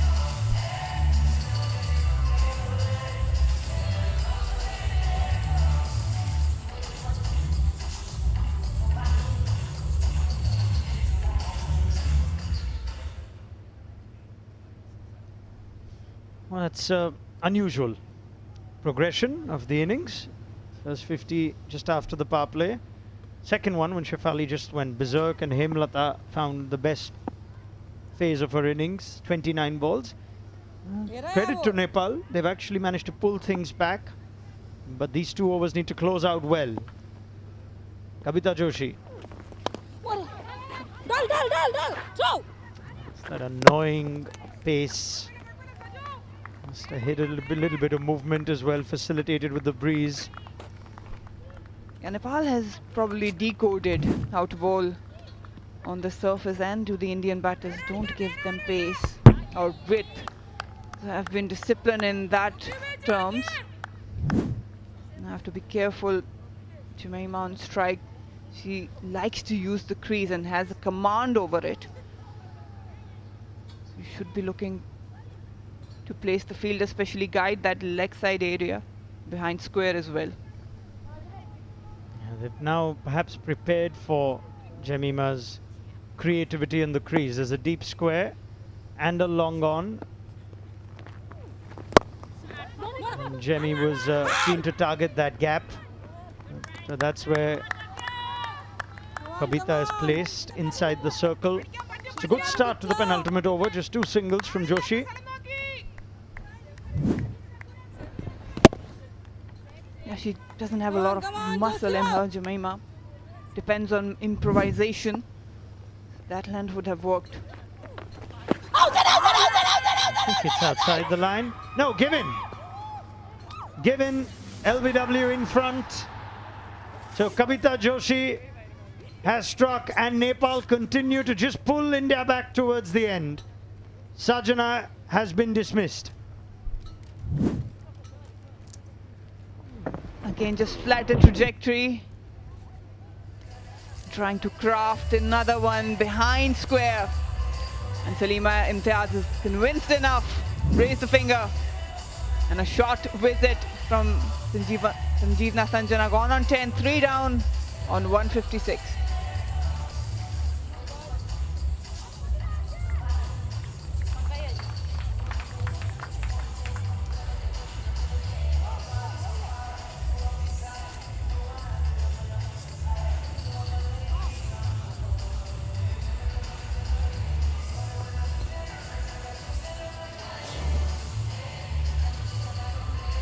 Out walks Richa Ghosh, fresh off the back of that brilliant half century, her highest score in T20Is. She got 29 balls that day. There are 9 balls remaining today. Kavita Joshi and Sitarana Magar, full marks to Nepal here. You could have easily have just lost the plot. You can understand that. Intimidating side, India, and Shefali was going great guns, but they've found ways to get wickets, to restrict the boundaries. Suddenly we're looking at just a 170 score or so. Might have the umpire interested. Yes, it's a wide. Just hopped deep into the crease. Just allowed the ball to come closer to her. When you're playing these kind of shots, make sure you make the connection in front of your eyes, extend your arms. It's better that way. Just there wasn't enough room to maneuver.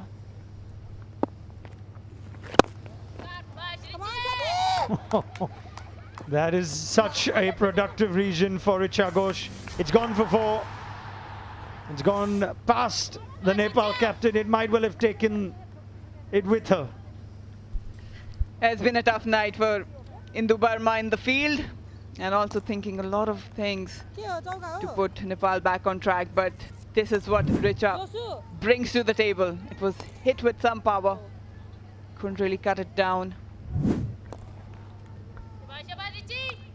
Yeah, Izzy Joyce just mentioning when we were at the show earlier, one thing that sets her apart from other power hitters is the fact that she accesses that part of the ground, almost all parts of the ground.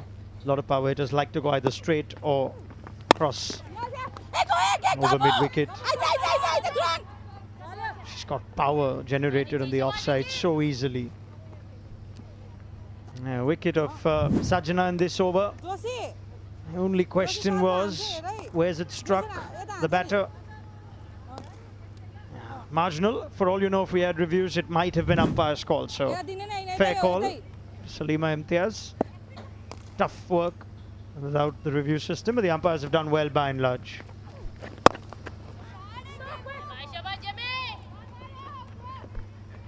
Yeah, I have a lot of sympathy for the umpires, especially the on-field umpires. 163 for 3.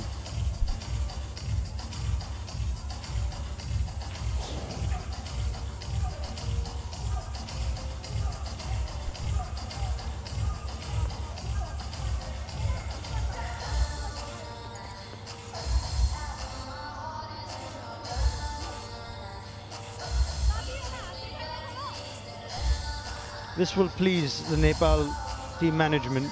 Look at those high towers right from the start up until that 14th over where you see the wicket fall.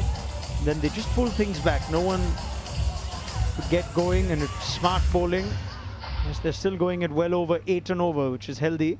At one stage India were threatening to go beyond the 201 they got in the last game. So small victories for Nepal. The final over will be bowled by Sabnam Rai. What can Jemima Rodrigues manufacture? She usually manufactures boundaries out of little. Steps out. She will get the distance here. 1 bounce 4. It's picked the gap beautifully. Yeah, her eyes were searching for that. She was looking around, and that's one area where she can actually dominate. Just a step outside the off stump, down the track, and helped it with the angle. Whip of a shot coming in. First ball boundary. She's added so much to this phase of her game. End overs hitting, And this pace will allow her to walk out and pick her spot. Great hands.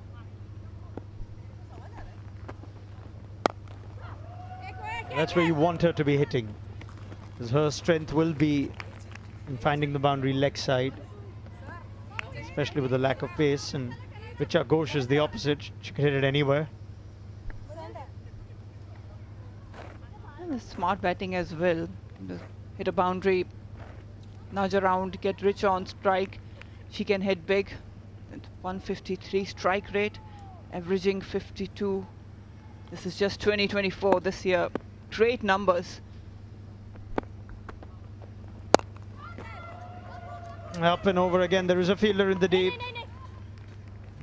Jemima Rodrigues turns down the second, perhaps wisely so, but that's a good result. Even though Rodrigues is dangerous. Arundhati Reddy is also back in the side today. She'll have a roll with ball.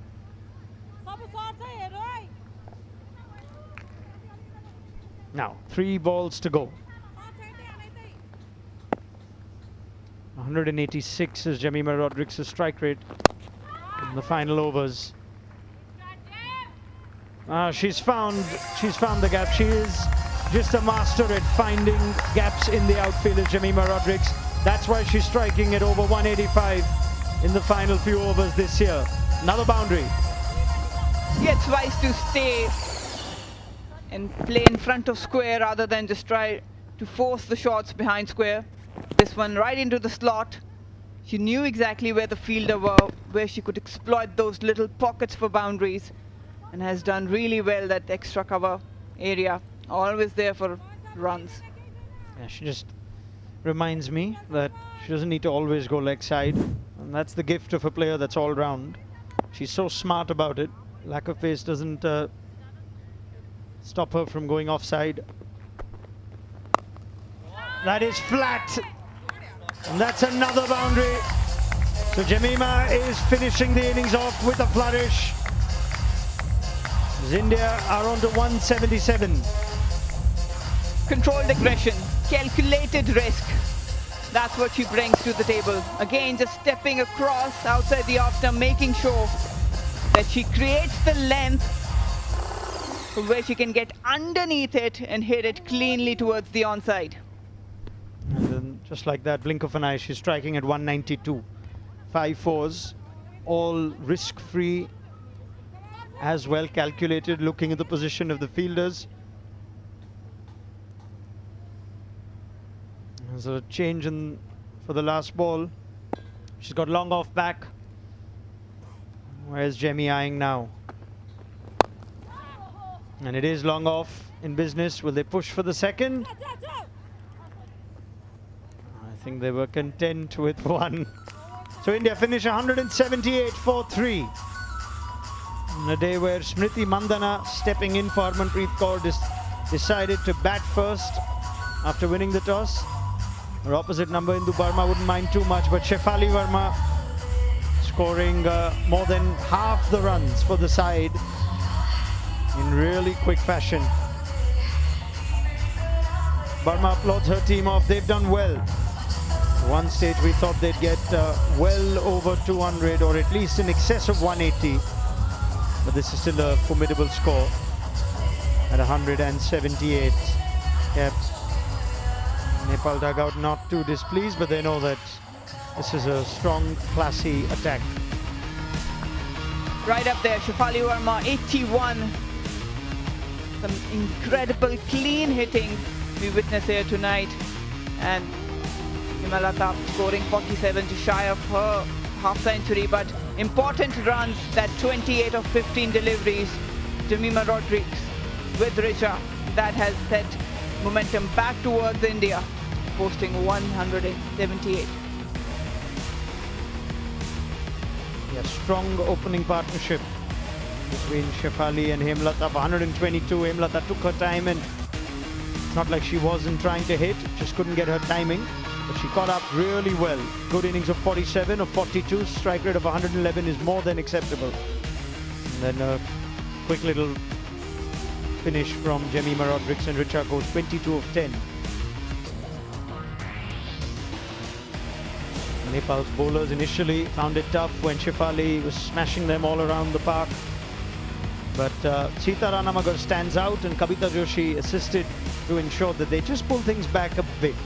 But it's still a formidable score and really good opening partnership with Shefali Verma and D. Hemlata, who is now down with Isabel Joyce. Well, Dylan Hemlata, 47 from 42, your highest T20I score. You were promoted to opening. Did you enjoy the challenge?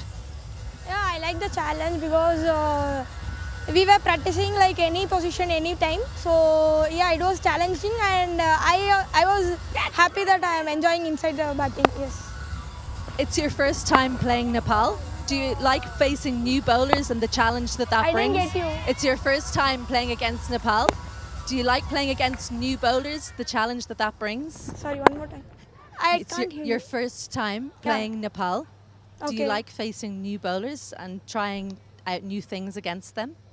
Actually, we didn't try anything because the bowlers are very slow and the pitch also a bit slow and low. And me and Shefu was talking inside, just go with the flow. So that was the plan, and we were working on it. It worked really well. Second half, you're defending 179. What are your goals as a team? As a team, the same plan. We are going all out, and yeah, we are going to bowl the best balls for 10 balls. That's it. Well, congratulations on your 47 and best of luck in the second half. Thank you. Thanks so much. It was wonderful to watch D. Hemlata, and it was enjoyable to listen to her after that as well.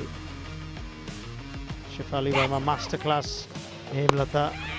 Some of the shots she played though were magnificent. 6 over mid-off highlight. They weren't necessarily bad balls, but Shefali Verma is in that kind of form. Just conditions for batting have been superb. There is something for the bowlers if you get it right. Hint of turn, bounce, but when Shefali is playing like that, there's little you can do. Hemlata, that's the shot that she'll enjoy the most. Majestic 6 back over the bowler's head. Shefali had a few. Nepal had their own chances. Indu Barma would be disappointed with that effort. Tough chance. Not regulars when it comes to fielding under lights.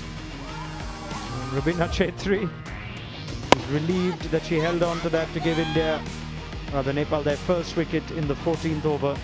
Another opportunity. But Sita Ranamagar, this was an excellent piece of deception. Get Shefali Verma, outwalk Jemima Rodrigues. And just in the blink of an eye, helped herself to a few boundaries. Sajana as well into the side.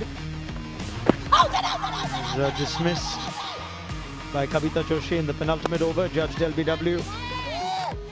Richa Ghosh, boundary of her first ball, just carrying on from where she left off last game, and a really smart finish to the innings from Jemima Rodrigues, taking down the final over from Sabnam for 15 as India post 178 then, and Nepal will need to get 179, and that run chase is coming up very shortly here in Dambola.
Welcome back to the Ramgarhi International Cricket Stadium in Dambola for the final Group A match in the Women's Asia Cup 2024.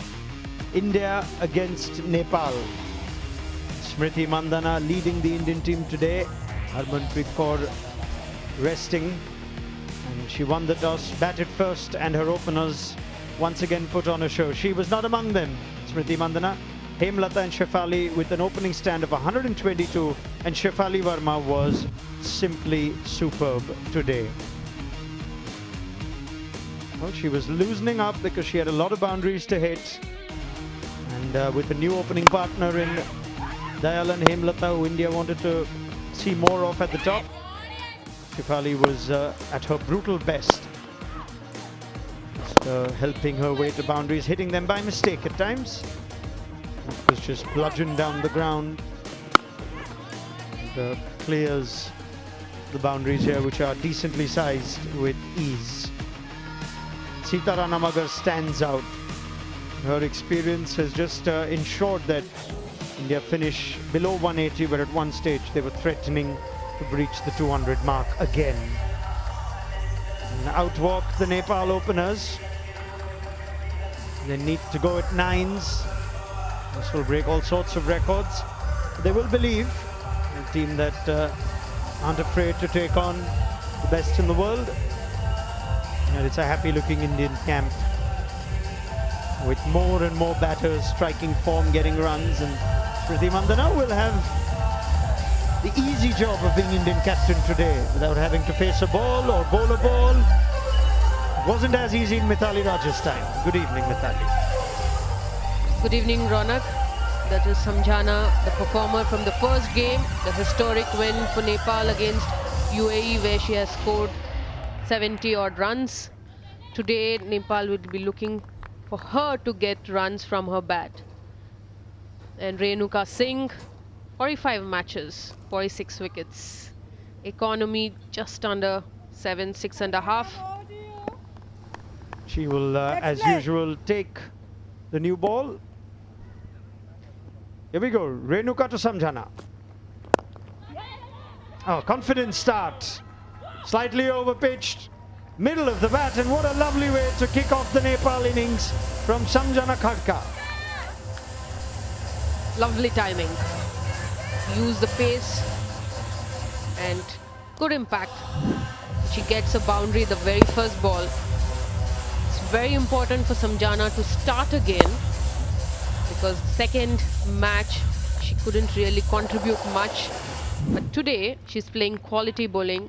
It will only add to her confidence if she scores runs. Well, she got off the mark with a boundary against Pakistan as well, and the same over in the first over. In pursuit to try and get another, she was dismissed. So Samjana Khadka will want to go one step better, and Sita Ranamagar has already had an impact on this game with ball. Standout bowler, and they'll need all that experience of 56 matches and nearly 900 runs to come good today. Natural angle from Renuka, and she swings it, is getting it into the right-hander. She'll be a handful to Sita Ranamagar, the left-hand batter. Sure, there'll be a slip in place, as there was for Samjana. Smriti is in charge today.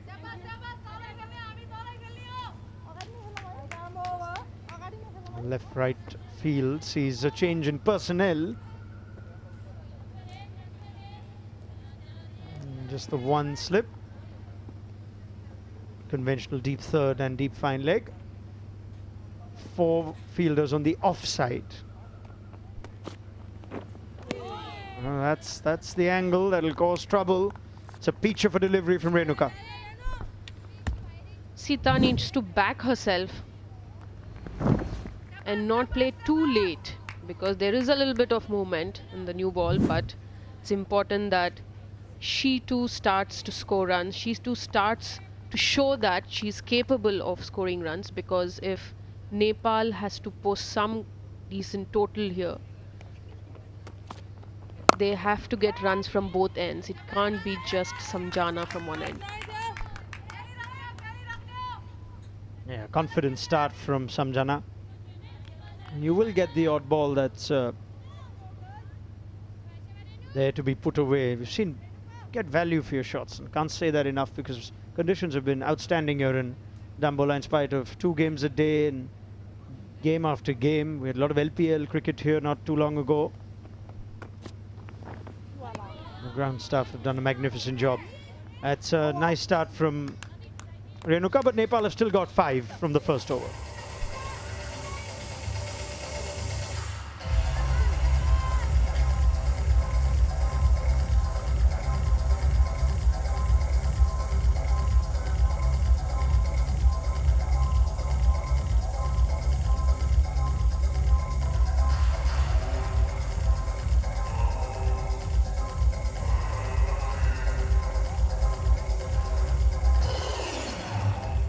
Arundhati Reddy will share the new ball with Renuka.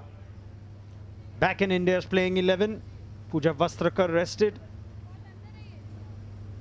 Very handy cricketer, talented. Has upped her game in recent months. And she'll play Vastrakar's role as well with the new ball. That's in the air. It'll take some catching. And Shefali Verma puts it down. We're still interested with the run out. Well, she's smashing the ball in the air with the bat. This time the opportunity came her way. Let's see how close she got. This was that taken. Shefali. Oh, you scored runs. You got to field as well. That's not the best effort. If you ask her what her least favorite part of the game is, she loves the bat. She's very handy and almost a golden arm sort of bowler, but fielding for Shefali, it's a work in progress.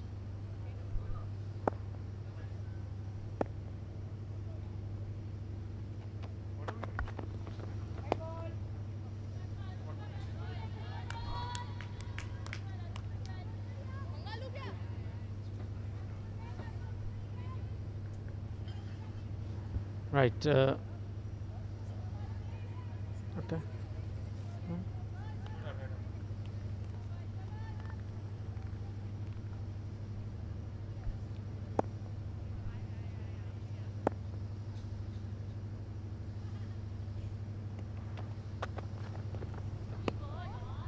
then Samjana and Sita Rana Magar, big player, experienced player, and she has some nice things to say about Smriti Mandhana.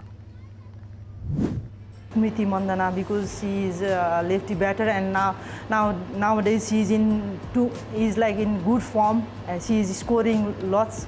So I want to talk how can she bat like that.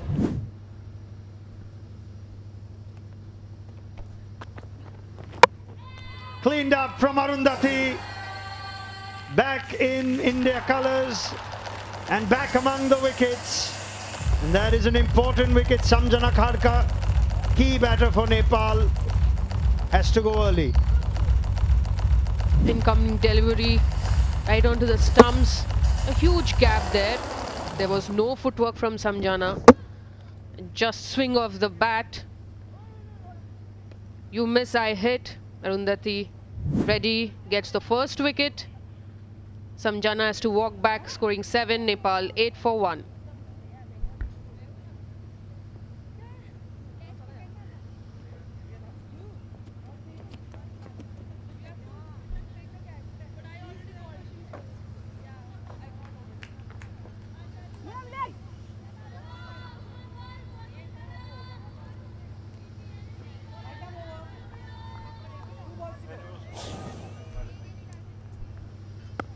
Right, Kabita in at number 3. And she's off the mark. Arundhati Reddy is making a mess of the stumps. Yeah, that shape in end she's bowling from. It's actually against the direction of the breeze. And also Samjana played it too fine. It was meant to be played in front, but the position she got in, she was in no way to connect the ball. Bowling to the left-hander now. It's an excellent first over from Arundhati Reddy. 9 for 1.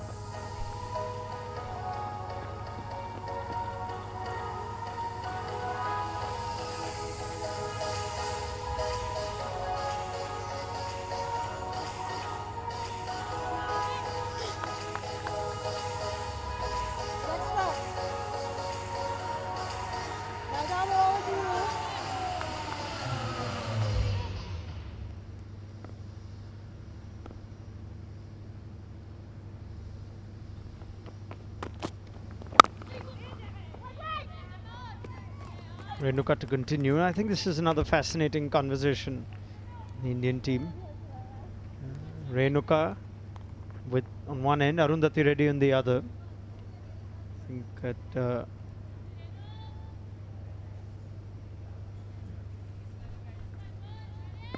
that size of the bat is used to give catches. The fielding coach would know better.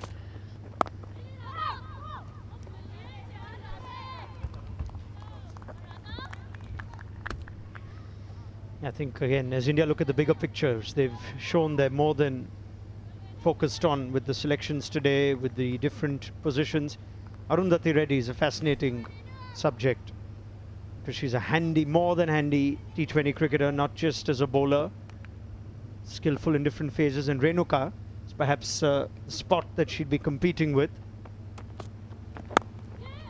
With Pooja Vastrakar a certainty, you think that India will be looking to see if their T20 11 and come the World Cup is more all-round with Renuka in it or Arundhati Reddy? Well, if there is some assistance to Renuka to get the ball in, because she's someone who relies more on the swing, the first preference most definitely would be Renuka, because she's been part of the team, the playing 11 in the last T20 World Cup, which happened in South Africa. And Arundhati Reddy came into the squad because there's a young fast bowler, Tita Das, is injured. So Tita Sadhu, my apologies. She's injured, and so Arundhati Reddy makes a comeback into the Indian squad for the South Africa home series. And she's done well. Even the domestic season, she's done well. She plays for Delhi Capitals in Women's Premier League. Some of her variations are very, very impressive. I think she's also shown her versatility to bowl different phases, the innings. Renuka has the experience behind her.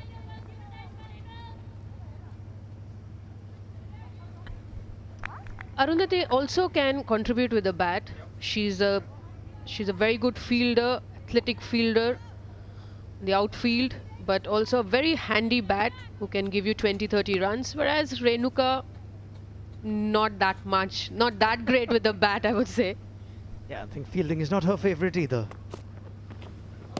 Well, what she can do is bowl well and keep getting wickets. Renuka, that's a maiden over. 3 gone, 9 for 1.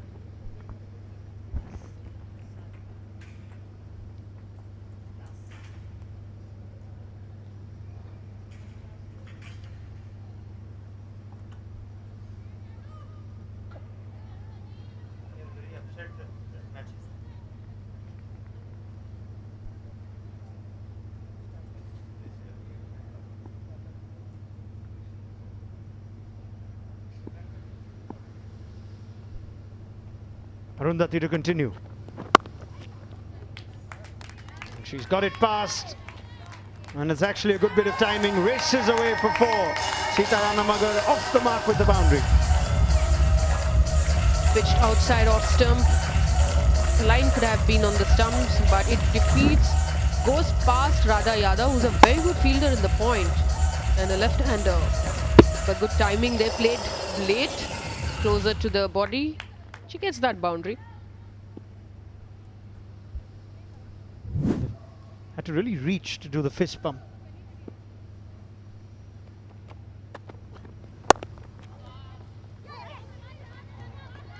Like a lot of left-hand batters, they seem to enjoy themselves with any width on offer. And there's one who enjoys that too. We didn't get to see her bat today. A huge shout out to Smriti Mandhana. Sometimes the easiest thing is, yeah, we'll stick 1 and 2 the same and then we can change things up. But Smriti Mandhana was very happy to drop down. And Sitarana Magar, another left-hand opening batter, loves Chamaria Tapatu. She loved watching her bat yesterday. Tries for catch it just over. And that will be Kavita's first boundary. So runs flowing in this over from Nepal. Well, even she's surprised that she was able to clear the infield. She just timed the ball. Didn't really use much power in it, but it gets past Smriti Mandhana there, mid-off. And I really like this shot because she's a youngster playing against Arundhati Reddy, playing over mid-off.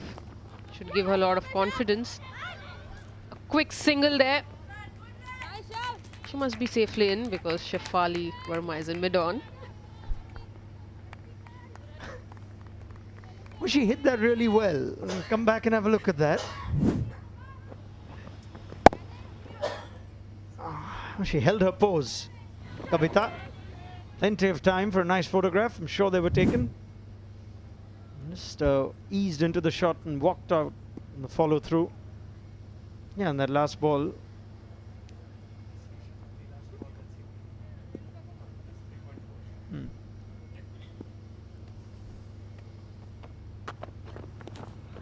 Oh, went for a wild drive, wanted to smash it over the top. Didn't get any real connection. Now, previous ball, Kavita actually hit it quite well. And it went quickly to Shefali Verma, who's already dropped 1 catch. Smart batters pick their fielders, is what Mithali was trying to say. I remember her when she was captain in the Under-19 World Cup and the ball went through the infield. Sometimes it used to hold up. And Richa Ghosh had to tell her, "Bhag, Shifu, bhag." Essentially, she said it'll probably go and then needs to hold up. So Shefali had to be woken up by Richa Ghosh to run and get the ball, go and finish the job. It's good over for Nepal, 11 from it. This is the incident as Shefali dropped 1. That's actually not a bad shout. Just took a second to get settled.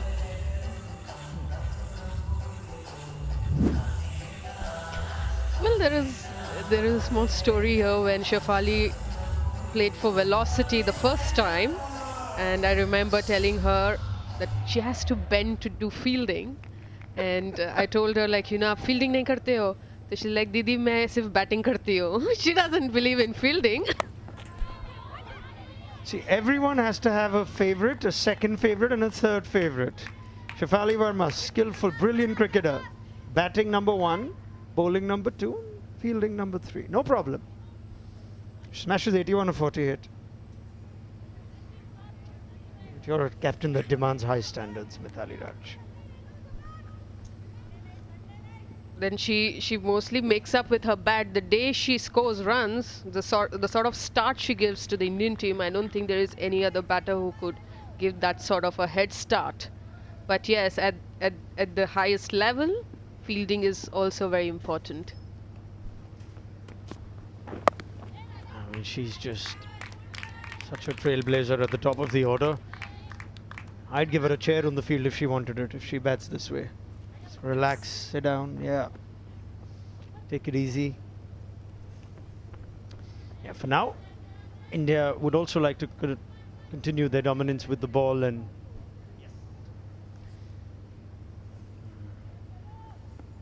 it's a big few months coming up, and one by one all of India's players just hitting top form. Amol Mazumdar would be delighted with that.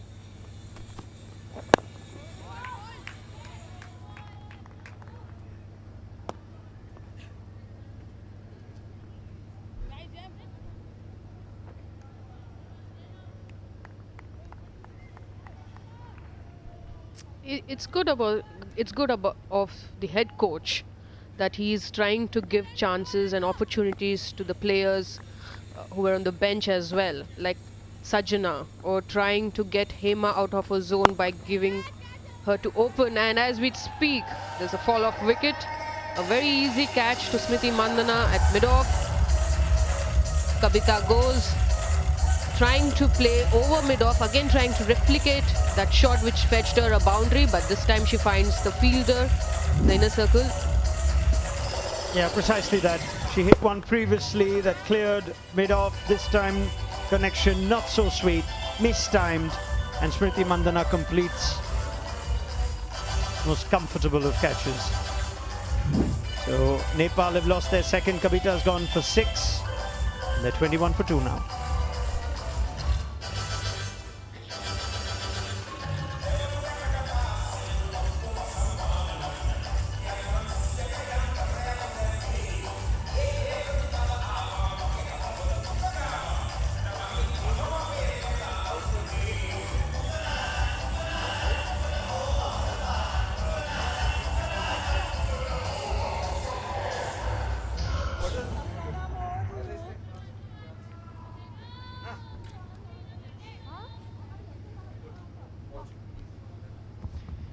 Captain Indu Barma at number 4. She's had a lean tournament with bat.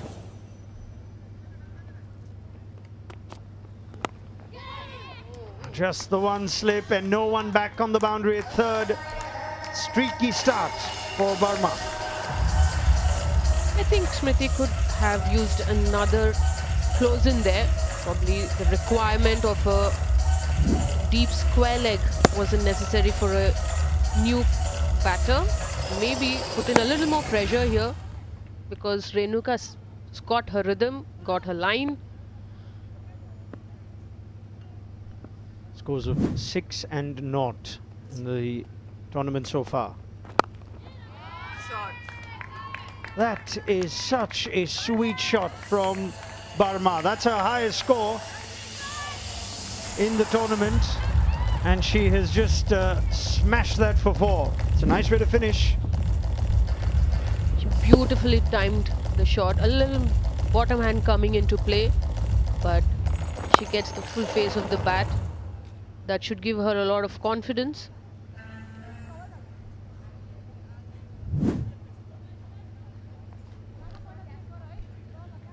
Nepal 29 for 2.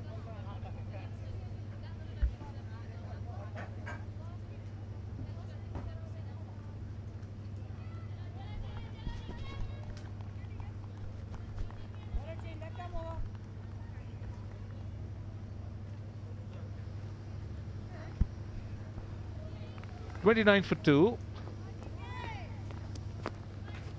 Nepal making an effort here.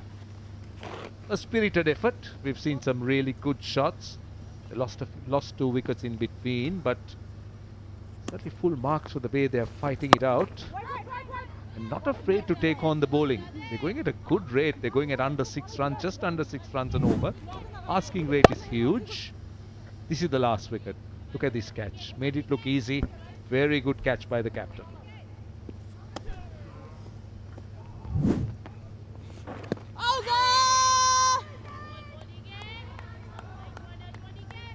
Left arm spin of Tanuja. Starts off with 2 dots. The experience of the Indian bowlers very visible. The way they bowl, the pace they bowl, the lines.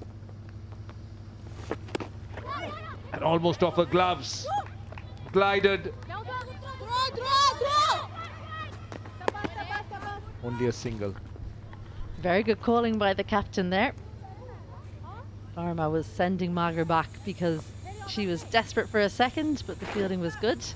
She would have been well short of her ground, so a well taken single in the end.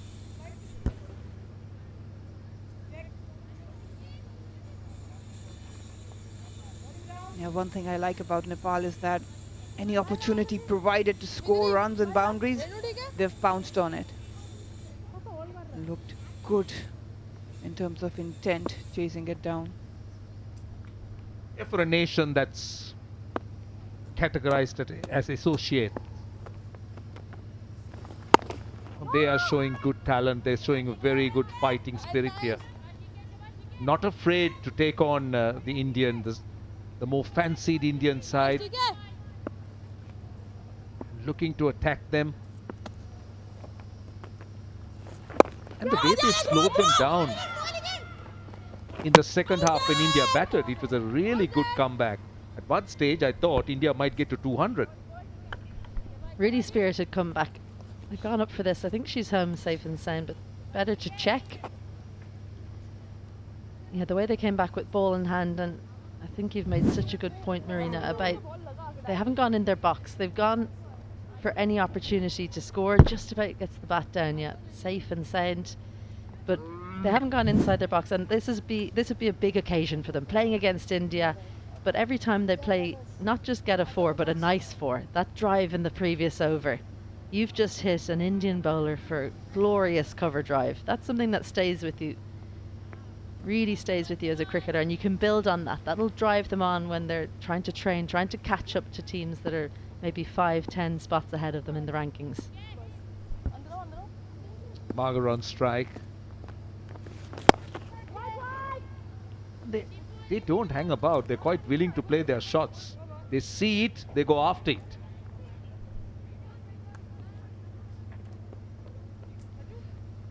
Well, it's a mammoth task ahead of them, but obviously good intention. Facing disciplined bowling of India. Started off with a boundary. Whenever there was an opportunity, they went hard at it. Half chances. This one cleaned up, just trying to force that shot rather than time it. But some glorious shots and drives. That was a good, well-judged catch by Smriti. Indu Burma, I've liked how she approached this chase so far. Had to put hard yards in the field, but now it's batting time, and they want to end up on a high. So the power play is done. Yeah, it's about competing. They do know that it's not easy to beat a side such as India, who are one of the top-ranked, top-notch teams. So it's about giving a good account of themselves, carrying good memories. And as Isabel said, we'll always remember those shots, those boundaries they score, and those special moments. Well, when you think about playing against top nations, sometimes it's about individual performances. So for Sita Rana Margaret, she's out there with bat in hand, but 2 for 25 from her 4 overs. Absolutely excellent stuff from her. So no wonder she's so confident out there in the middle with bat in hand as well.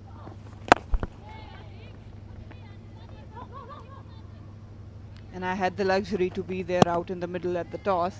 A few minutes earlier, we were having a chat, and Indu Burma just asked Smriti how things have been gone so far, and she actually responded. She watched the game, and she said that you, in particular, got the talent, you've got the potential, so keep it up. These are the big words. See, watching Deepti Sharma, seen her for quite a while now. Wily campaigner, nice off-spinner. Has got a lot of wickets for India. Seen her bowl India to victories. And very, very useful, easy action, very economical as well.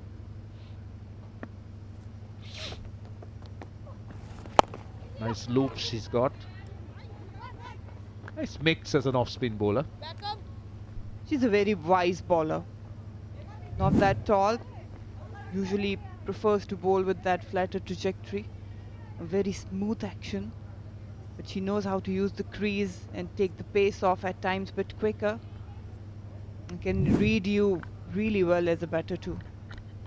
And how she changes her pace is with the speed of her front arm, and that's what makes her so difficult, because how quickly she brings the front arm through is how quickly she brings her bowling arm through, and she can change that quite late. So if you move around in the crease, or she can see you coming, she can adjust really late. That's why she's had such success. Dot to end the over. 1 run, 32 for 2.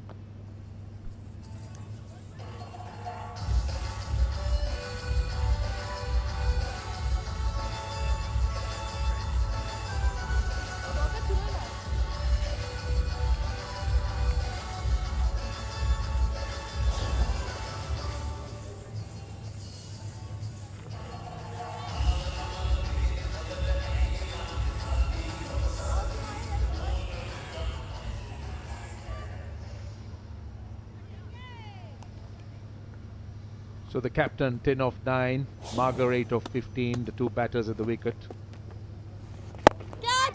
Lofted. There is a fielder, only a single, not able to clear the boundary. But the intention, very good. Quite willing to attack the spinner, quite willing to look for runs. Not overawed by what is before them. It's about playing their natural game. Got it, set herself nicely, just kept the front foot to the leg side of the ball, so able to get a full swing of the bat. And that's a full swing of the bat, mid-off, inside the ring, full vacant area behind her. A little bit fuller, too full, and the width was there as well. Helped herself to 4 more. She's a fighter, isn't she? Sitarana Magar delivered with the ball and now had a chance to be handy. A lot of bottom hand coming through, but the length was there, which she could really elevate, and she did. Again, just the angle and the width actually helped her to play freely over the infield. It was a good bold shot because that was spinning into her. So she was hitting it against the turn, deliberately mid-off, left inside the circle for her to go over the top. And she did it well. Perfectly executed. Now pushes mid-off to long-off. Again, this time those wide open spaces allows her to get a single. It's interesting you talk about that it was brave because it's turning into her, because her back foot actually shifted to the leg side just before she played that shot. That allowed her to open up the offside that little bit more. Showing a little bit of respect. They've dropped the fourth fielder out. There's only 3 out for the captain. Long on, oh, 4 in fact. 2 out in the leg side, long on as well. Well, this one's down leg side. But we got a good view of it from the stump cam there. Her back foot shifting to the leg side, and then she was able to access over mid-off. They'll be happy. The coaches. Jetri there in the background. She'll be looking forward to her chance.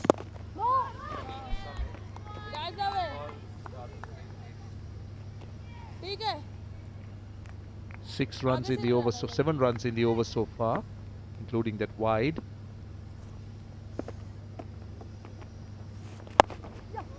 Goes for the sweep.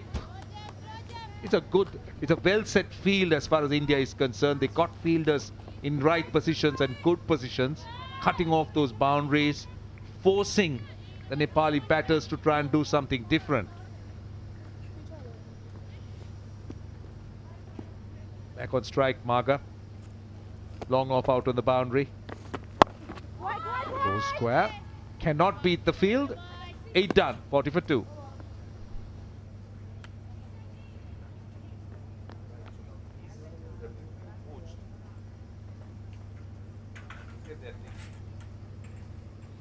So 2019 they played their first.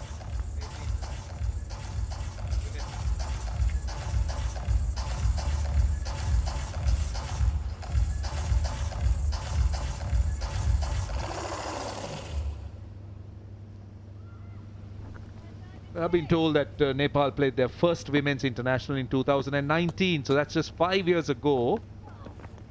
I'm sure there would have been women's cricket in the country, but playing international cricket at 2019, and in that space of 5 years, I think this is really good progress. Look at the way they bat and bowl, the understanding of the game, their technique, and the way they go out and fight and compete. Should be commended. And when you look at shots like that on the bounce, I think she waited for it.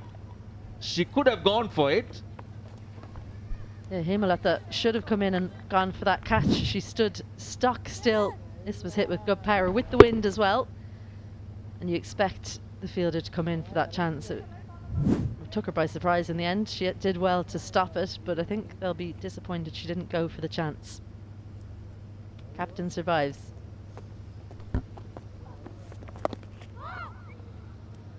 I'm impressed with the way these two are batting. The way they're playing the spinners, those late cuts, the slog sweeps, coming down the pitch, taking on the spinners. Very impressive. For a country as young as Nepal, just 5 years of top cricket in the women's format, for them to do what they have done and achieve what they have achieved, has to be applauded. Good running, very good running. Good pick up and throw, no doubt, but good running as well. Well, if you're going to take someone on, you don't usually take on Radiyadov she's one of the best around. Picked it up one-handed with the left hand, and I reckon if that had hit direct, it's a good pickup. Oh no, she was home safe. Excellent running in the end. But you've mentioned how well these two have batted. Really smart. And that single really tells you good understanding between them as well. So just on the international scene since 2019, what will another 5 years do? Well, that'll be the year before the 2030 World Cup. Can they get up into the top 16? You've heard it here first. Catch is the call, but it's going to fall safe between two fielders. Very nearly wrong-footed Hemlata. They got 9 in that over. Sorry, 3 in the over, 43 for 2. Well, was calls for catch it, but couldn't have placed it better. Right between the fielder and mid-wicket. Deepti Sharma disappointed. The chance went down in that over. 9 overs gone, 43 for 2.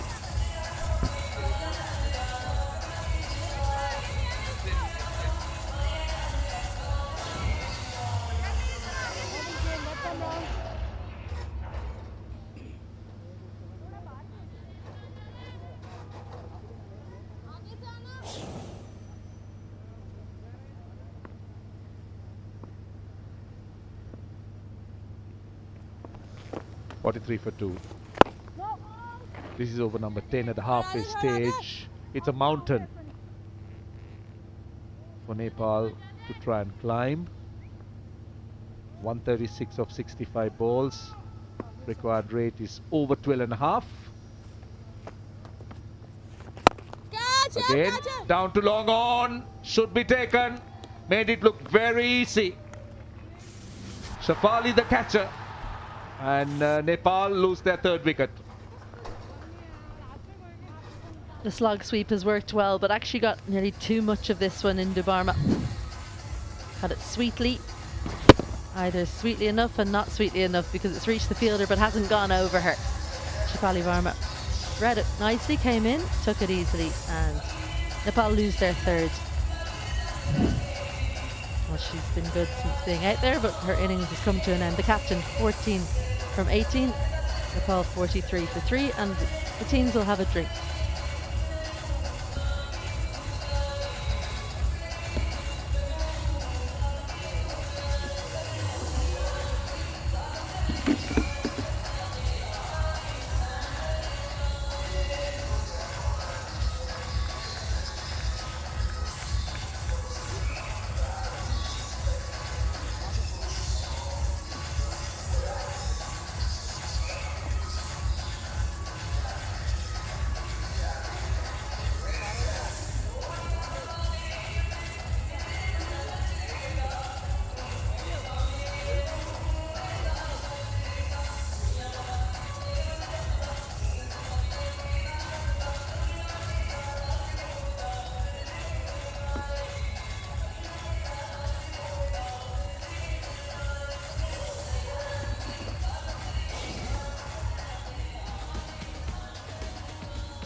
Rubina is the new batter. Nepal have lost their 3rd wicket, 43 for 3 at the moment, into the 10th over. Rather getting a wicket in her first over, bowled 2 deliveries, the second one getting that wicket.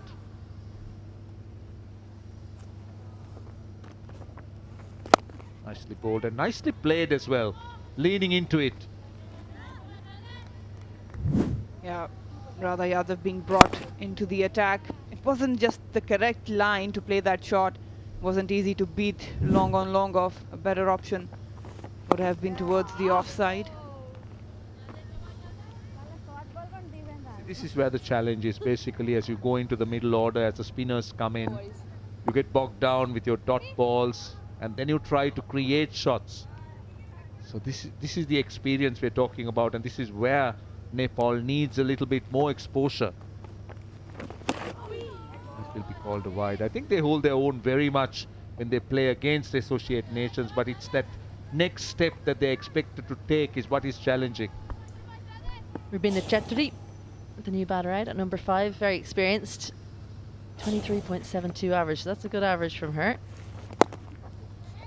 Nice looking shot, got the whiff that she was looking for. Great timing as well, just allowed the ball to do the work, found the gap between cover and point. Her first runs and her first boundary. Yeah, immense control there, experienced as well. Just opening the face of the bat at the very last moment to exploit that gap. Played right underneath her eyes. Well in control of that shot. The coaching system in Nepal has to be good, considering the way these ladies play and their technique.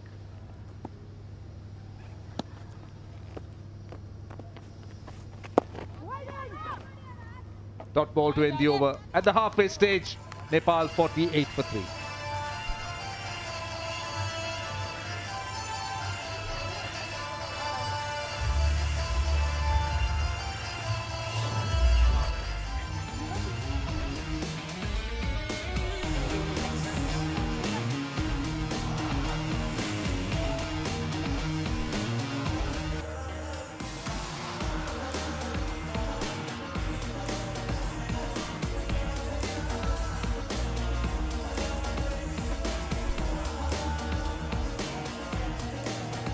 Three down, Nepal.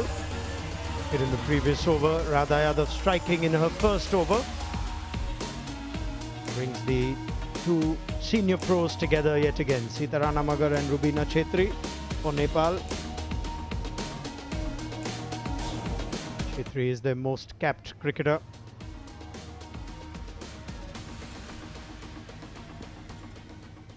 Arundhati Reddy. Round the wicket. It'll race away for 4. Any width, and Sitarana Magar shows us that she's more than capable of slashing them for 4. Well, have a look at the feet here. They didn't move. It's the head position. Gets the hands right through. Great acceleration through the ball as well to send it wide of third. Well, she wasn't that far away actually, but the pace on the ball really helped that go for 4.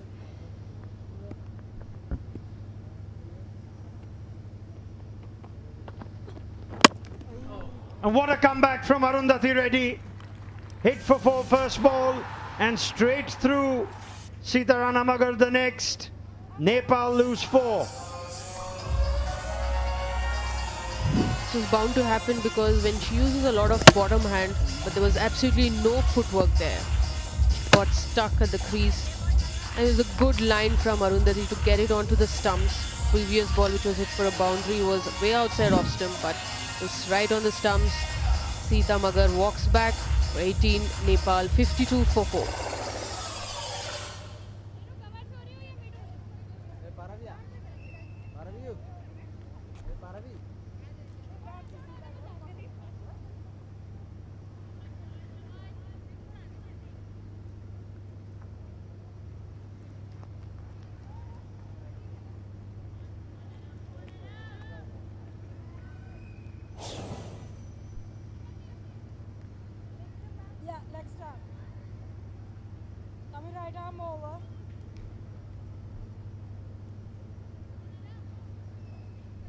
Pooja Mahato at 6.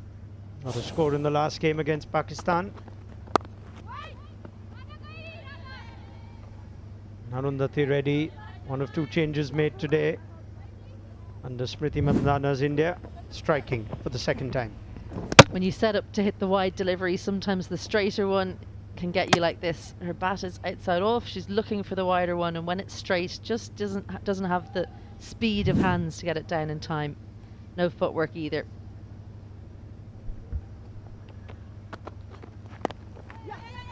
Yeah, reaction from the captain just tells you in complete control as Pooja Mathur's off the mark. Been thoroughly professional, ruthless this tournament. Top order in form. And in the absence of regular captain and Pooja Vastrakar, shows you the depth of this Indian team. Arundhati Reddy is a serious cricketer.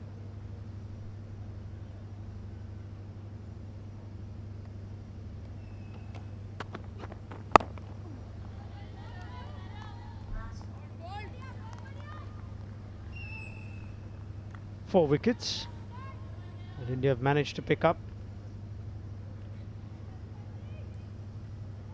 Just a little bit of resilience, stubborn resilience. That was put up between Sita Magar and Indu Barma and Radha Yadav. Arundhati have struck twice in 2 overs. India on top as they march along, 54 for 4 after 11.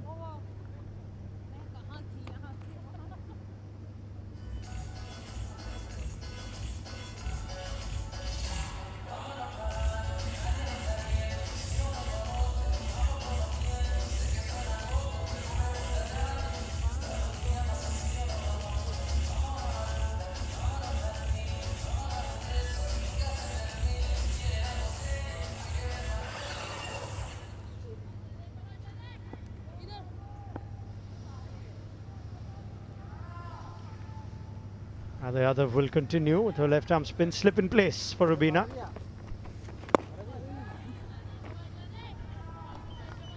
Well, she was watching from the sideline for a long time, Rubina, and you got the feeling she was dying to get out there and face India. You could see she wants to score runs, came down the track, not there.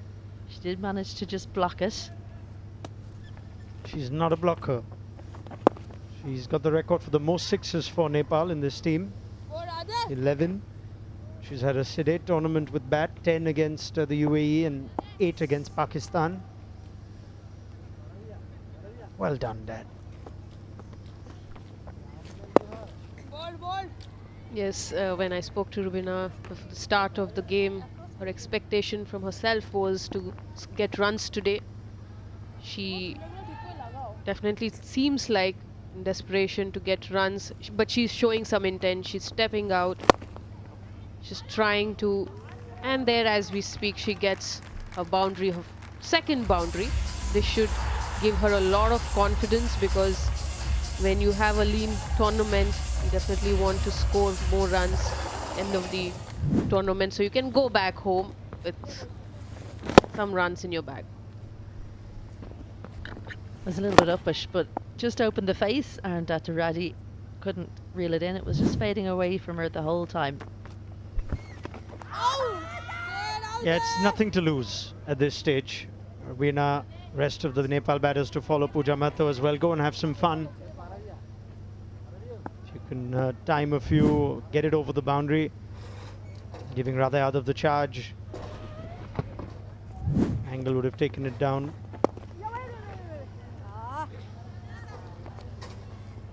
"12 gone, just the 4 from the over, 58 for 4.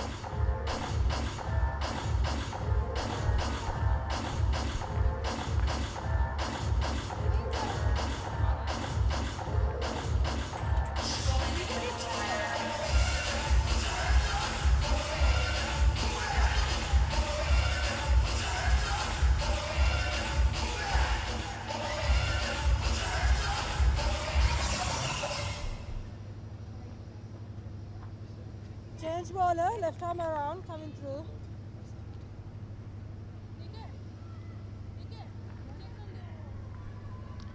Final day of group stage action, and on come the semi-finals as Bangladesh take on Malaysia.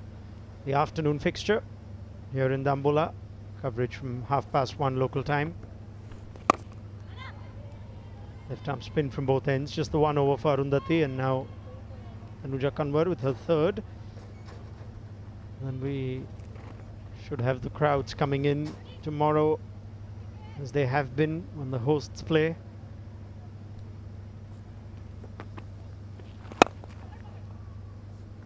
And the opening game for Sri Lanka. So terrific turnout, and let's hope for more tomorrow as Thailand will face the in-form hosts.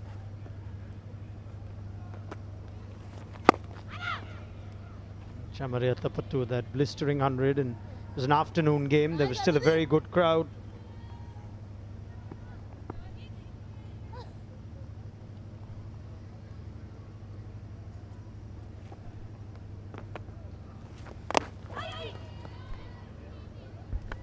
Well, there's a lot to like about Pooja Mahato. Her setup looks good. It's very difficult when you're facing a left arm spinner in particular that you don't know how to figure out how to score. This one's coming all in at her all the way, just gets the bat down in time, no footwork. You need to just think a little bit quicker. Someone like Tanuja is going to get through her over very quickly if you don't do something to counteract what she's doing. Maybe move laterally. 5 fielders on the leg side, so you know she's going to bowl in at leg stump. And she's only in her second international game, but she's setting her own field. This previous ball asked Deepti Sharma to come closer, finer at short fine leg. Yeah, that was, I mean, she bowls into the right-hander, but that was definitely the arm ball, so she moved the fielder around just in case she got it slightly wrong. It's a good control. She thought about a couple of shots, Pooja. Had to bail out. Maiden from Tanuja Kanwar. Score remains 58 for 4. Yep. Chamariyatapattu against Thailand. And my goodness, what a treat it was watching her bat yesterday in the afternoon. First 100, the Asia Cup for Chamariyatapattu. Record coming into the tournament in this tournament wasn't great. She's changed that with 1 innings for Malaysia at the receiving end. Has 300s in international cricket and T20Is, joined most.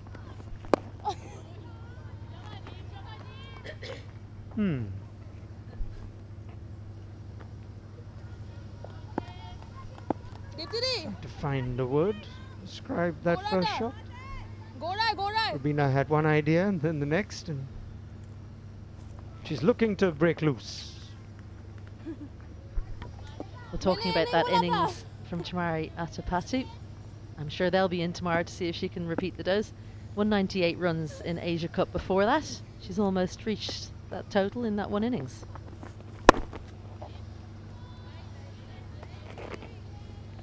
You're just outclassing the opposition today, and with every impressive showing, forget ranking of the teams in front of them. All right, Rubina goes down the ground, and I think she might have got that all the way. She has. That is why she is Nepal's most prolific 6-hitter. She has just whacked Deepti Sharma straight over her head for 6. I think this was coming because the first ball she stepped out, but Deepti, intelligent bowler that she is, pulled the length. But this comes the third ball after 2 dot balls. Rubina looking set, and as we say, is that a commentator's jinx? Did I just do that? That's just a really good comeback from the wily Deepti Sharma. Rubina's fun in the middle has come to an end. Well, it's hard to get a first from Mitali Raj, but she's got her first commentator's curse, bottom edge as well, so that's the disappointment. The pace added on from Deepti Sharma as Chetri looks to just play square. She unfortunately can only get the bottom edge, so she goes for 15 from 16. Nepal lose their 5th. They're 64 for 5.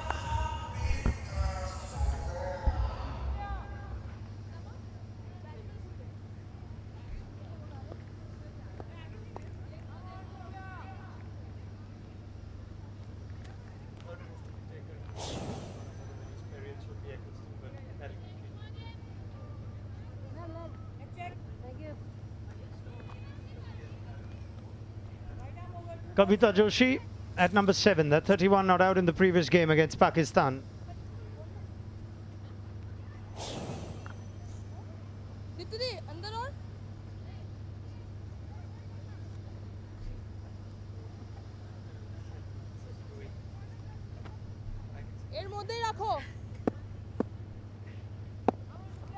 Now Deepti Sharma bringing in all her experience. And Joshi too, much in the mould of Rubina Chetri, will look to take on the bowling. Yeah, quicker ball. I think an arm ball as well. If we can check the grip on that. I think just one finger on the seam. And then again, that's a big shout and gone. The run score from the last game, Joshi, we were looking for her to entertain us, but the wicket's starting to tumble now for Nepal. 2 in the over for Deepti. Just the 6 runs, but 2 wickets, 14 gone. And they're 64 for 6 and reeling. I think this was also full. She pitched it too full, and Joshi was in no position at all. She blocked herself, her front leg, going in towards covers, and there it is an LB. She has to walk back. Nepal 64 for 6.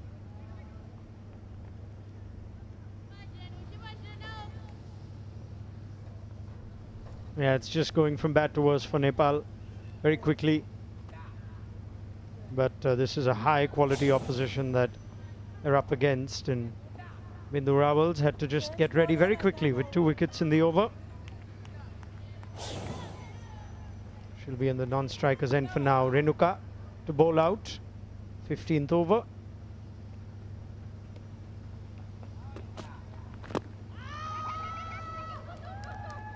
She starts down the leg side. It's off the pad. That'll go into the extras column. Looking for the Yorker length, but strays in line. Oh. Just using the massage gun. Don't need to. This is the last game. Too much swing. So it takes the pad of Pooja. Even though it didn't go off her bat, that'll make her feel a little bit better. She's been struggling to score 1 from 9.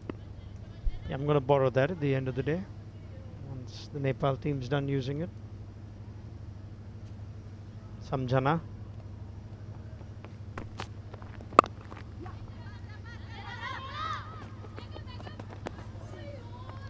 Well, Smriti Mandhana's keeping her bowlers busy, just changing them up to 1-1 over. I think that's 5 different bowlers in the last 5 overs now. This is the wicket. She yorked herself. It was a fuller length, played too fine. Closed her bat before even in the impact. And it's an uphill task for Nepal here. They require 110 of 34 balls.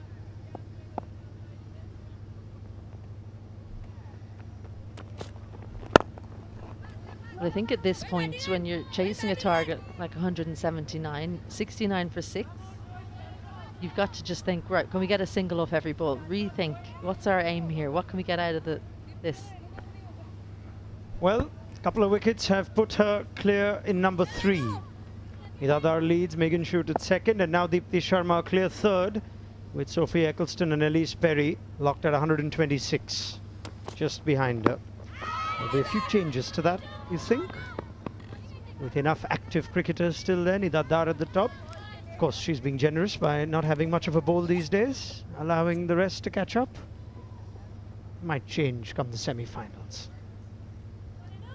Yeah, but another exhibition of ruthless cricket from this Indian team, and can't help but think that the expectations are even higher about their World Cup chances, perhaps more than ever before. T20 World Cup and this kind of all-round form, Mithali Raj, Isabel Joyce, there are arguments to be made that they perhaps are stronger favourites than even the defending champions Australia. Except that they've never won it, and I think that's the thing that Australia have over them. It's not in the skills, it's definitely not in who they have at the top of the order with the captain's armband. It's just about the mindset and getting over those past failures. So it just depends whether they can get over that and get over the line.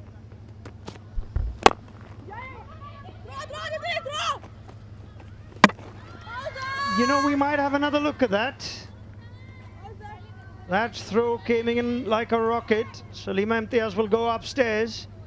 We saw some comical runouts in the last couple of days over here. Dilara Akhtar last evening.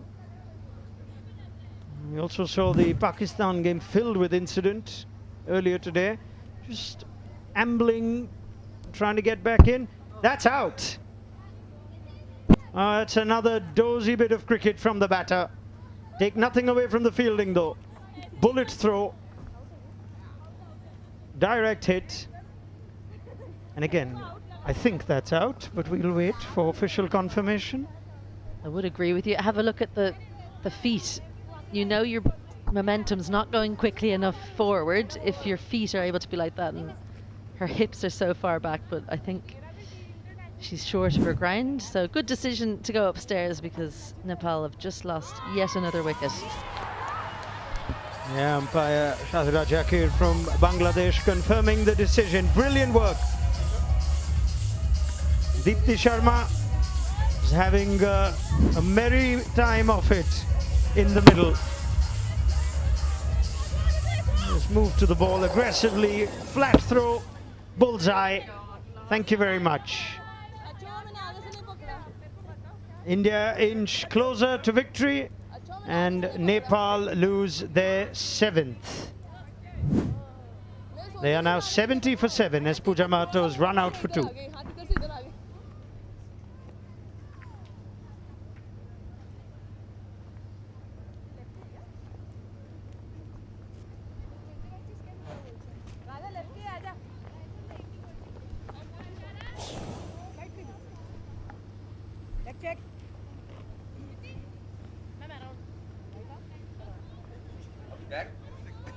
Right arm round.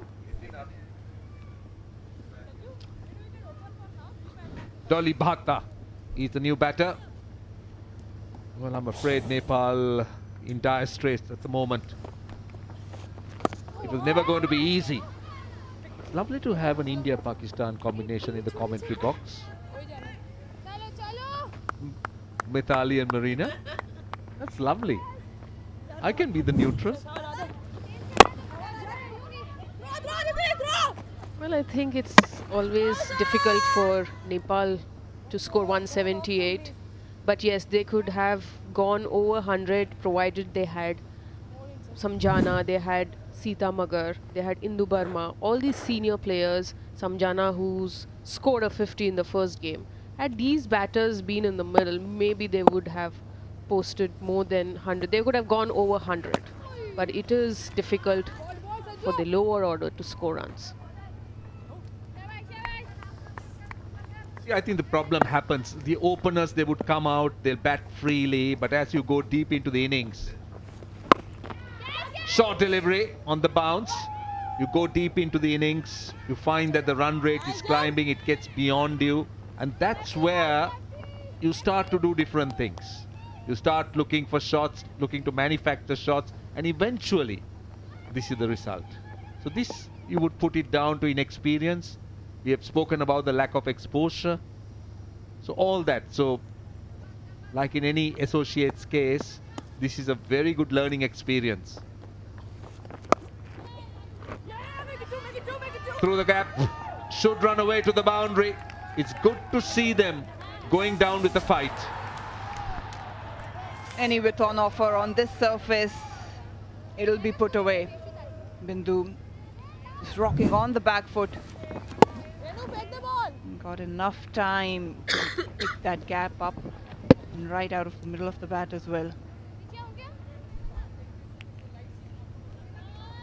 Sajjana, the 6th bowler the Indian team today has utilized, bowling a first over. She's also the player that a lot would probably you would have heard, Roshan, that you know when Mumbai Indians required 6 in the last ball, Sajjana was the player who got them through, and that's the reason why she got an India call. See, we speak of the leagues they play, the IPLs they play. So imagine the experience they carry. So you come to a game like this, it just becomes a little bit too easy for them. Oh, undercut, under edge. Through the keeper. Will run away to the boundary. They've got 11 in that over, 81 for 7.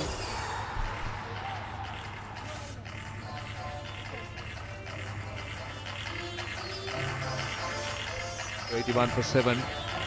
I mean, you speak of that last ball 6. We'll come to that. And that touched the keeper's gloves. Never easy. That was never going to be caught because it went off an under edge. Would have been a miraculous catch that she held on to. But just on the subject of Sajana, I mean, she plays at that level. She holds a nerve to hit a 6 on the last ball. Tells you what she can bring and how much she can contribute. And this is how the tournament will move forward. Semi-final happens. Semi-final 1 and 2 happens on the 26th, and then the final on the 28th.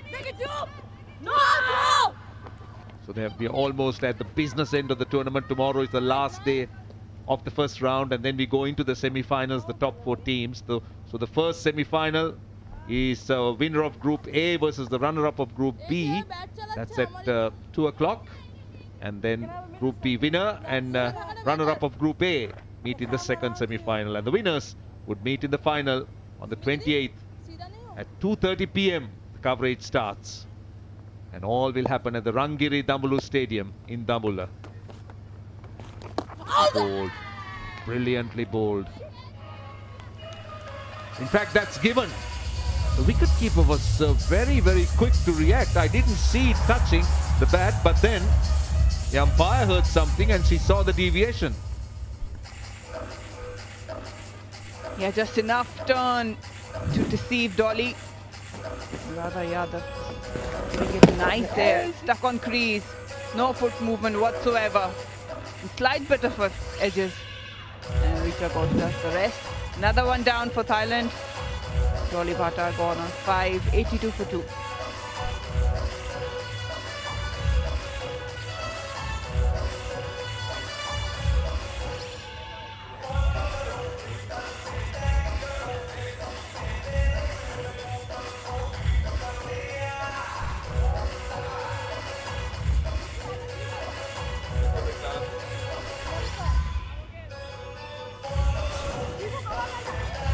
$82 for 8. We are in the 17th over. Kajal Shristha, is that the right pronunciation? 48 matches. Shristha, that's the name. 48 games for Nepal. Into the 17th over. Oh, slides off the outside edge. They'll get a single. Some of the batters, Roshan, they've shown that they have the potential with the way they've defended certain balls, played certain shots. This is the last wicket. She came way across off stump to cover the line, but Radha Yadav was very intelligent to just slow down the pace, and it took the outer edge. I think these Nepal batters do have the potential. They've played some good shots, the boundaries that they've got. But yes, the more training they do, the more they work on the fundamentals of the game. Back themselves when they work very hard, when they come into the tournaments like this. Not to get overawed by big teams, but back themselves for the hard work they've put in the preparation to the tournament. And it's all experience. They have a great incentive with a 16-team World Cup happening very shortly. They can work towards that from number 21. It's about working hard. It's about having a good plan to go forward. And that's definitely possible with this kind of bunch. Wants a single. They won't get it. 17 done. We're into the last 3 overs. 84 for 8, Nepal.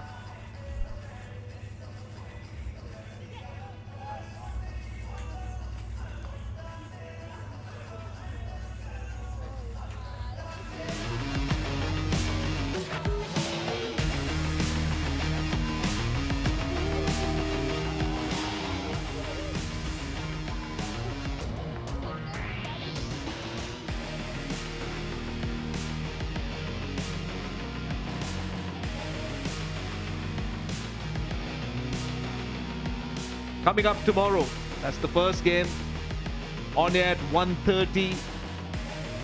And then this is the second game. On air at 6:30. Game starts at 7. Sri Lanka versus Thailand. So over number 18. It will be bowled by Tanuja.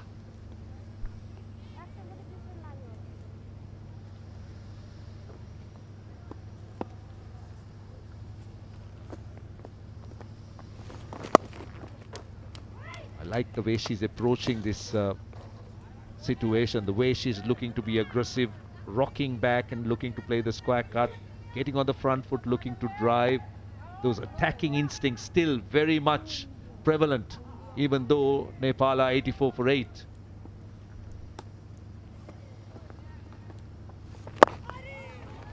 Yes, no matter the situation, the intent have to be there to score runs when you're playing a game, when you're right there in the middle. And that's what we're able to see from Bindu. Shrestha there on 1. Tanuja has bowled a maiden in this game, in this innings. She's into a 4th over. She's just given 10 runs, yet to take a wicket. But her spell has been impressive. I think it's about the time she spends as a bowler. It's about bowling in the middle, bowling in a match situation before an important semi-final and possibly a final coming up. So getting those overs in, getting the time in, so important. So most of the bowlers given a reasonable workout just to try and understand where they are and give them an opportunity. The last ball of the over.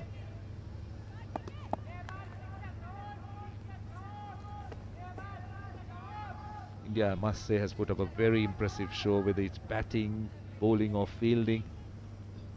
They have looked very, very impressive and strong. Drags it, again finds the fielder. So 2 of the over, 86 for 8.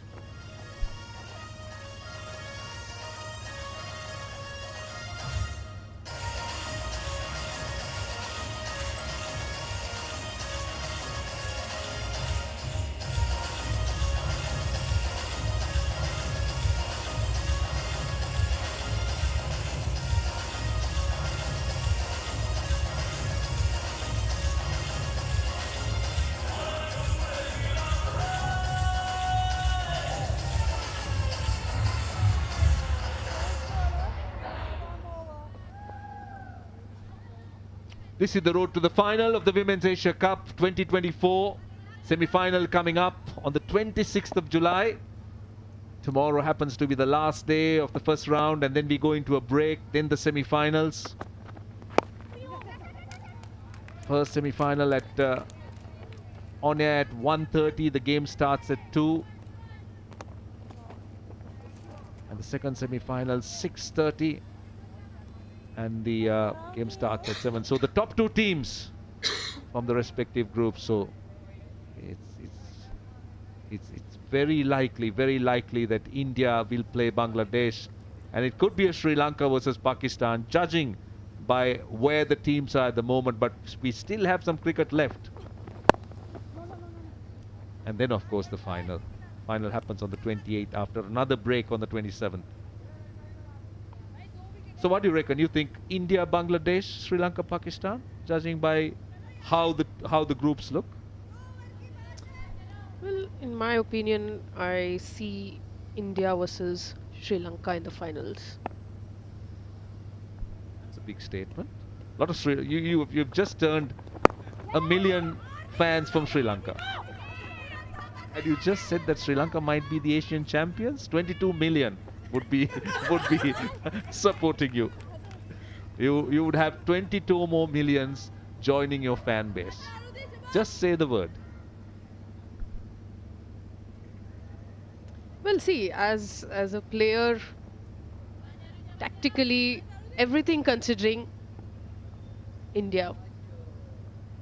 Sorry for that, Roshan, but experience says the way the Indian team is at the moment, well-rounded. I feel it's India all the way. Yeah, one might say that. But I can always beg to differ. Let's ask for a neutral opinion. Well, yeah, just sort of misfield there. Through the legs. Shefali Verma has done a lot of work with the bat. Just an awkward bounce. Should have been stopped though, but they'll take it, Nepal. Well, it's going to be a tough semi-final amongst Pakistan and Sri Lanka. I don't think that Sri Lanka is all the way favourites. Pakistan is gaining some momentum. They've got momentum in their batting. They've got decent spinners. T20 game is unpredictable. You never know. I was looking for some support from Pakistan to India, and I was going to say that I caused India and Pakistan to agree on something for the first time in a long time. 19 done. We are into the last over. Nepal 93 for 8.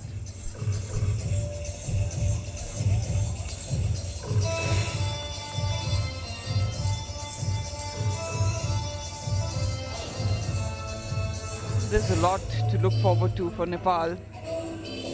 Approaching 100, the last over. They've faced some of the brilliant spinners of the world. They've bowled to some of the T20 specialists, Shefali Verma, Jemima. Haven't really bowled Smriti Mandhana, but even for Nepal, Thailand, Malaysia, UAE, this tournament has given them enough exposure and a lot of positives to look at and prepare themselves. Now they all will understand where they stand at the international level against some dominating oppositions, individually as well as a team. They need to work on things.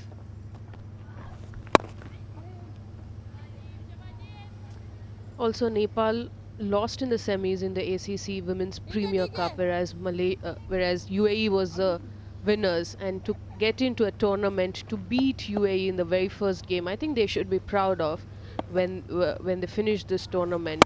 They have a win. Is that taken? Is that clearly taken?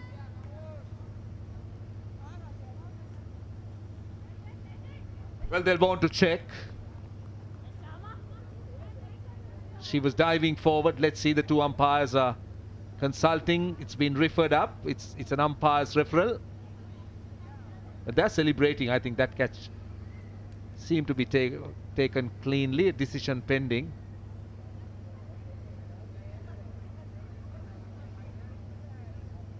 Let's see. Let's see. Front foot is fine.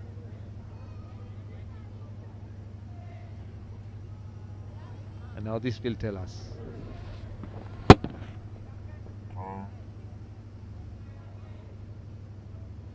Yes, I think she had her fingers underneath it. Deepti Sharma. She's claiming the catch. That has to be out. Yeah, just opening up a little bit. Shrista there trying to hit it down the ground. Couldn't really get the good connection on it, and it was dying on Deepti. Kept her eyes on. Just there. Wasn't there to hit. I think it's a clean catch for Deepti. For sure, I think. The fingers were wrapped nicely under the ball as she takes that tumble.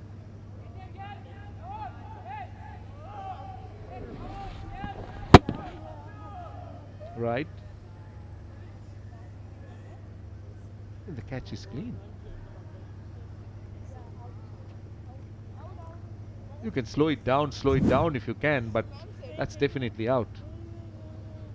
Yeah, that's the confirmation. That's wicket number 9 for Nepal. Deepti Sharma gets a third wicket.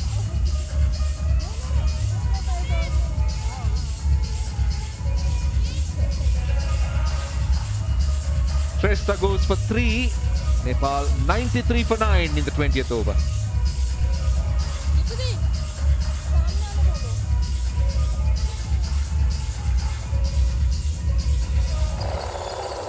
A very convincing win for India.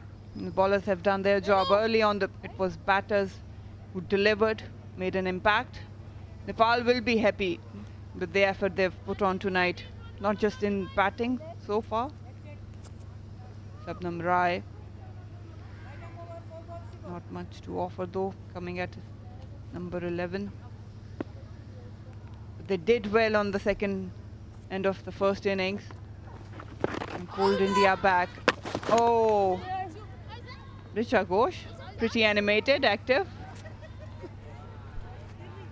They just want to check everything, the umpires. I think the batter was in, wasn't she? But today in the modern game, the umpires are not taking any chances. They just want to be absolutely sure. And they got assistance, so they're making use of it. First reaction to me was that she got back quickly. But let's see. Yes, I think she's just got back.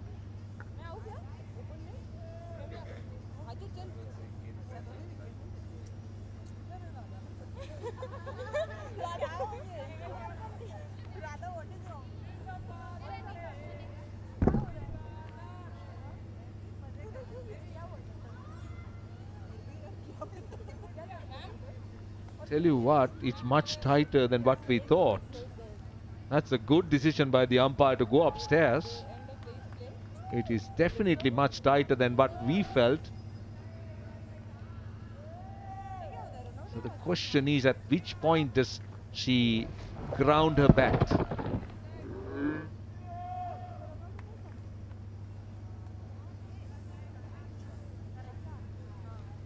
Brilliant work by the wicket keeper. She was quick to pounce on the opportunity. That's real time, but that tells you nothing. You need to slow it down, you need to go frame by frame.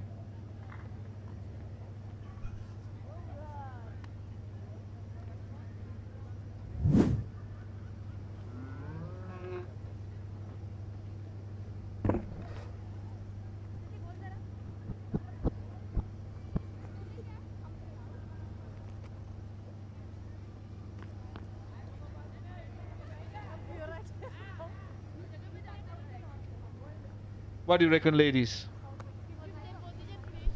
I reckon just in. Probably at the very last moment, but seems like she has grounded the bat as Richa takes off the bails. It's a tight call, a real tight call.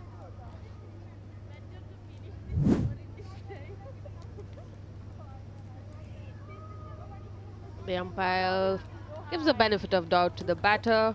It's not out. Maybe I felt that her entire weight was in the front leg. That's why it took a little more time than usual for her to get back into the crease. Full marks to the wicketkeeper. She was brilliant. She was so quick.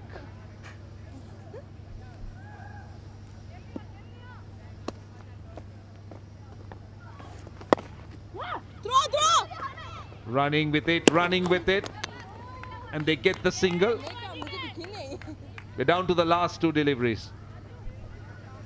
Just teasing the Indian fielders. Soft hand, loud call, straight away out of the blocks. They're just calling and running quickly. Oh, direct hit would have been very interesting.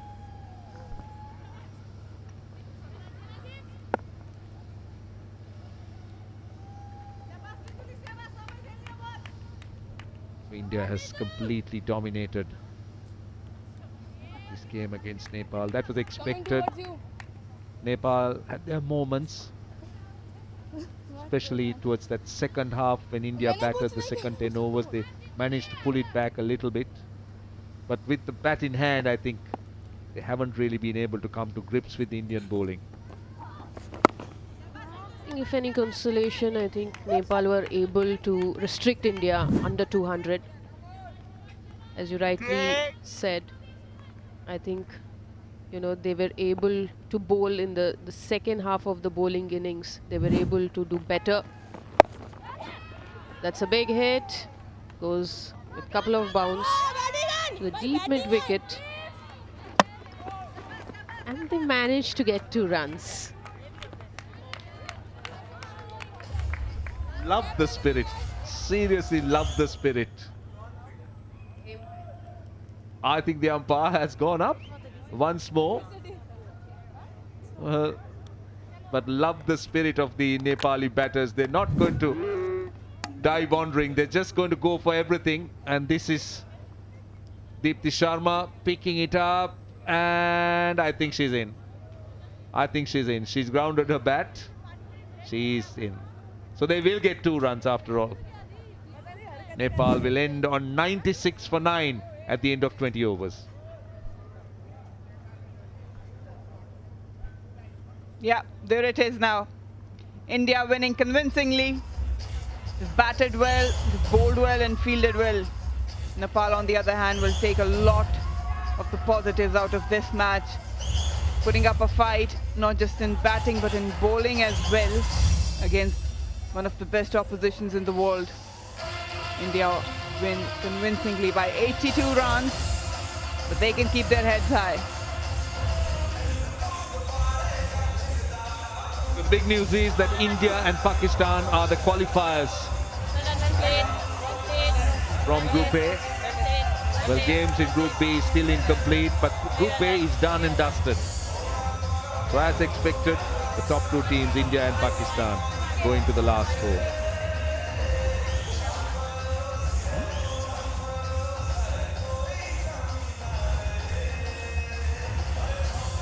So congratulations to India on a very good win. 82 runs, completely dominated all 3 aspects of the game, batting, bowling and fielding. Well, the skipper, Harmanpreet, she didn't play today. I think she had a slight niggle, rested, but she'll be fit come the big game, come the semi-final. She'll be there to lead this side, but still, so much of depth in that Indian lineup. I think India has done really well in terms of the batting unit, the opening partnership. All the batters who didn't get an opportunity in the tournament did manage to get an outing. And the Nepal batting card, you see, other than Sita, Indu Burma, Rubina Chetri, I think a lot more is required of the top order. Bindu there, not out on 17, managed to get 96 for 9. But they should be happy because they got the first 50 in the Asia Cup from Samjana's bat. They won their first game in the Asia Cup against UAE, the opening game. So there's a lot of positives that they can take from the tournament. They only got better and better from the first game till today in terms of their bowling. Yeah, India were clinical. Smriti Mandhana used 6 bowlers. Top pick, no surprises. Deepti Sharma taking 3 wickets, giving away just 13 runs, 17 dots. This is impressive. And along with that, Reddy with 2 wickets, 2 for Yadav as well, and 1 for Renuka Singh. Managed to contain Nepal on 96.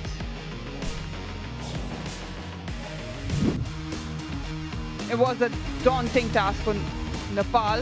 The openers started off well. Anything on offer to go for runs, they went for it. Few half chances on offer, but this one just came and nipped back in, played all across. Sita Ranamagar, she had some chances to go. Smriti Mandhana with a good catch. Indu Burma, a lot was expected. Some glorious drives we've seen, and some attacking shots from Sita Rana. Didn't really get hold of it. It was another good catch. Shefali Verma on the receiving end. The spinners never allowed a lot of momentum to the Nepal bowlers. Some good shots came into play. This one just came back in. Sita Ranamagar. That was a big wicket for Nepal. Runs, well, they went for it. They tried their best to keep going, and they did. But every now and then, India would bounce back. Deepti Sharma had a pivotal role to play. They kept going. Nepal tried hard. They did get a few runs. And some run-outs and unnecessary soft dismissals never really helped their cause. But they never really gave up. They went at the Indian bowling, tried to score runs at every given opportunity. But the Indian varied attack was definitely a little bit too good. And eventually, wickets kept falling. and Nepal was never really in the game. And 96 for 9 is what they got. So that's the end of the game, with India winning by comprehensively by 82 runs. And that is the final scorecard, the match summary. India a very impressive 178 for 3, but Nepal will pat themselves on the back for restricting India to 178 because they looked like getting over 200 at one stage. And in reply, Nepal 96 for 9. We're now going to take a short break, and on the other side, when we are back, it will be the post-match presentation.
Well, we've been witness to yet another commanding win by the defending champions India, who close out their group stage with a win of 82 runs against Nepal.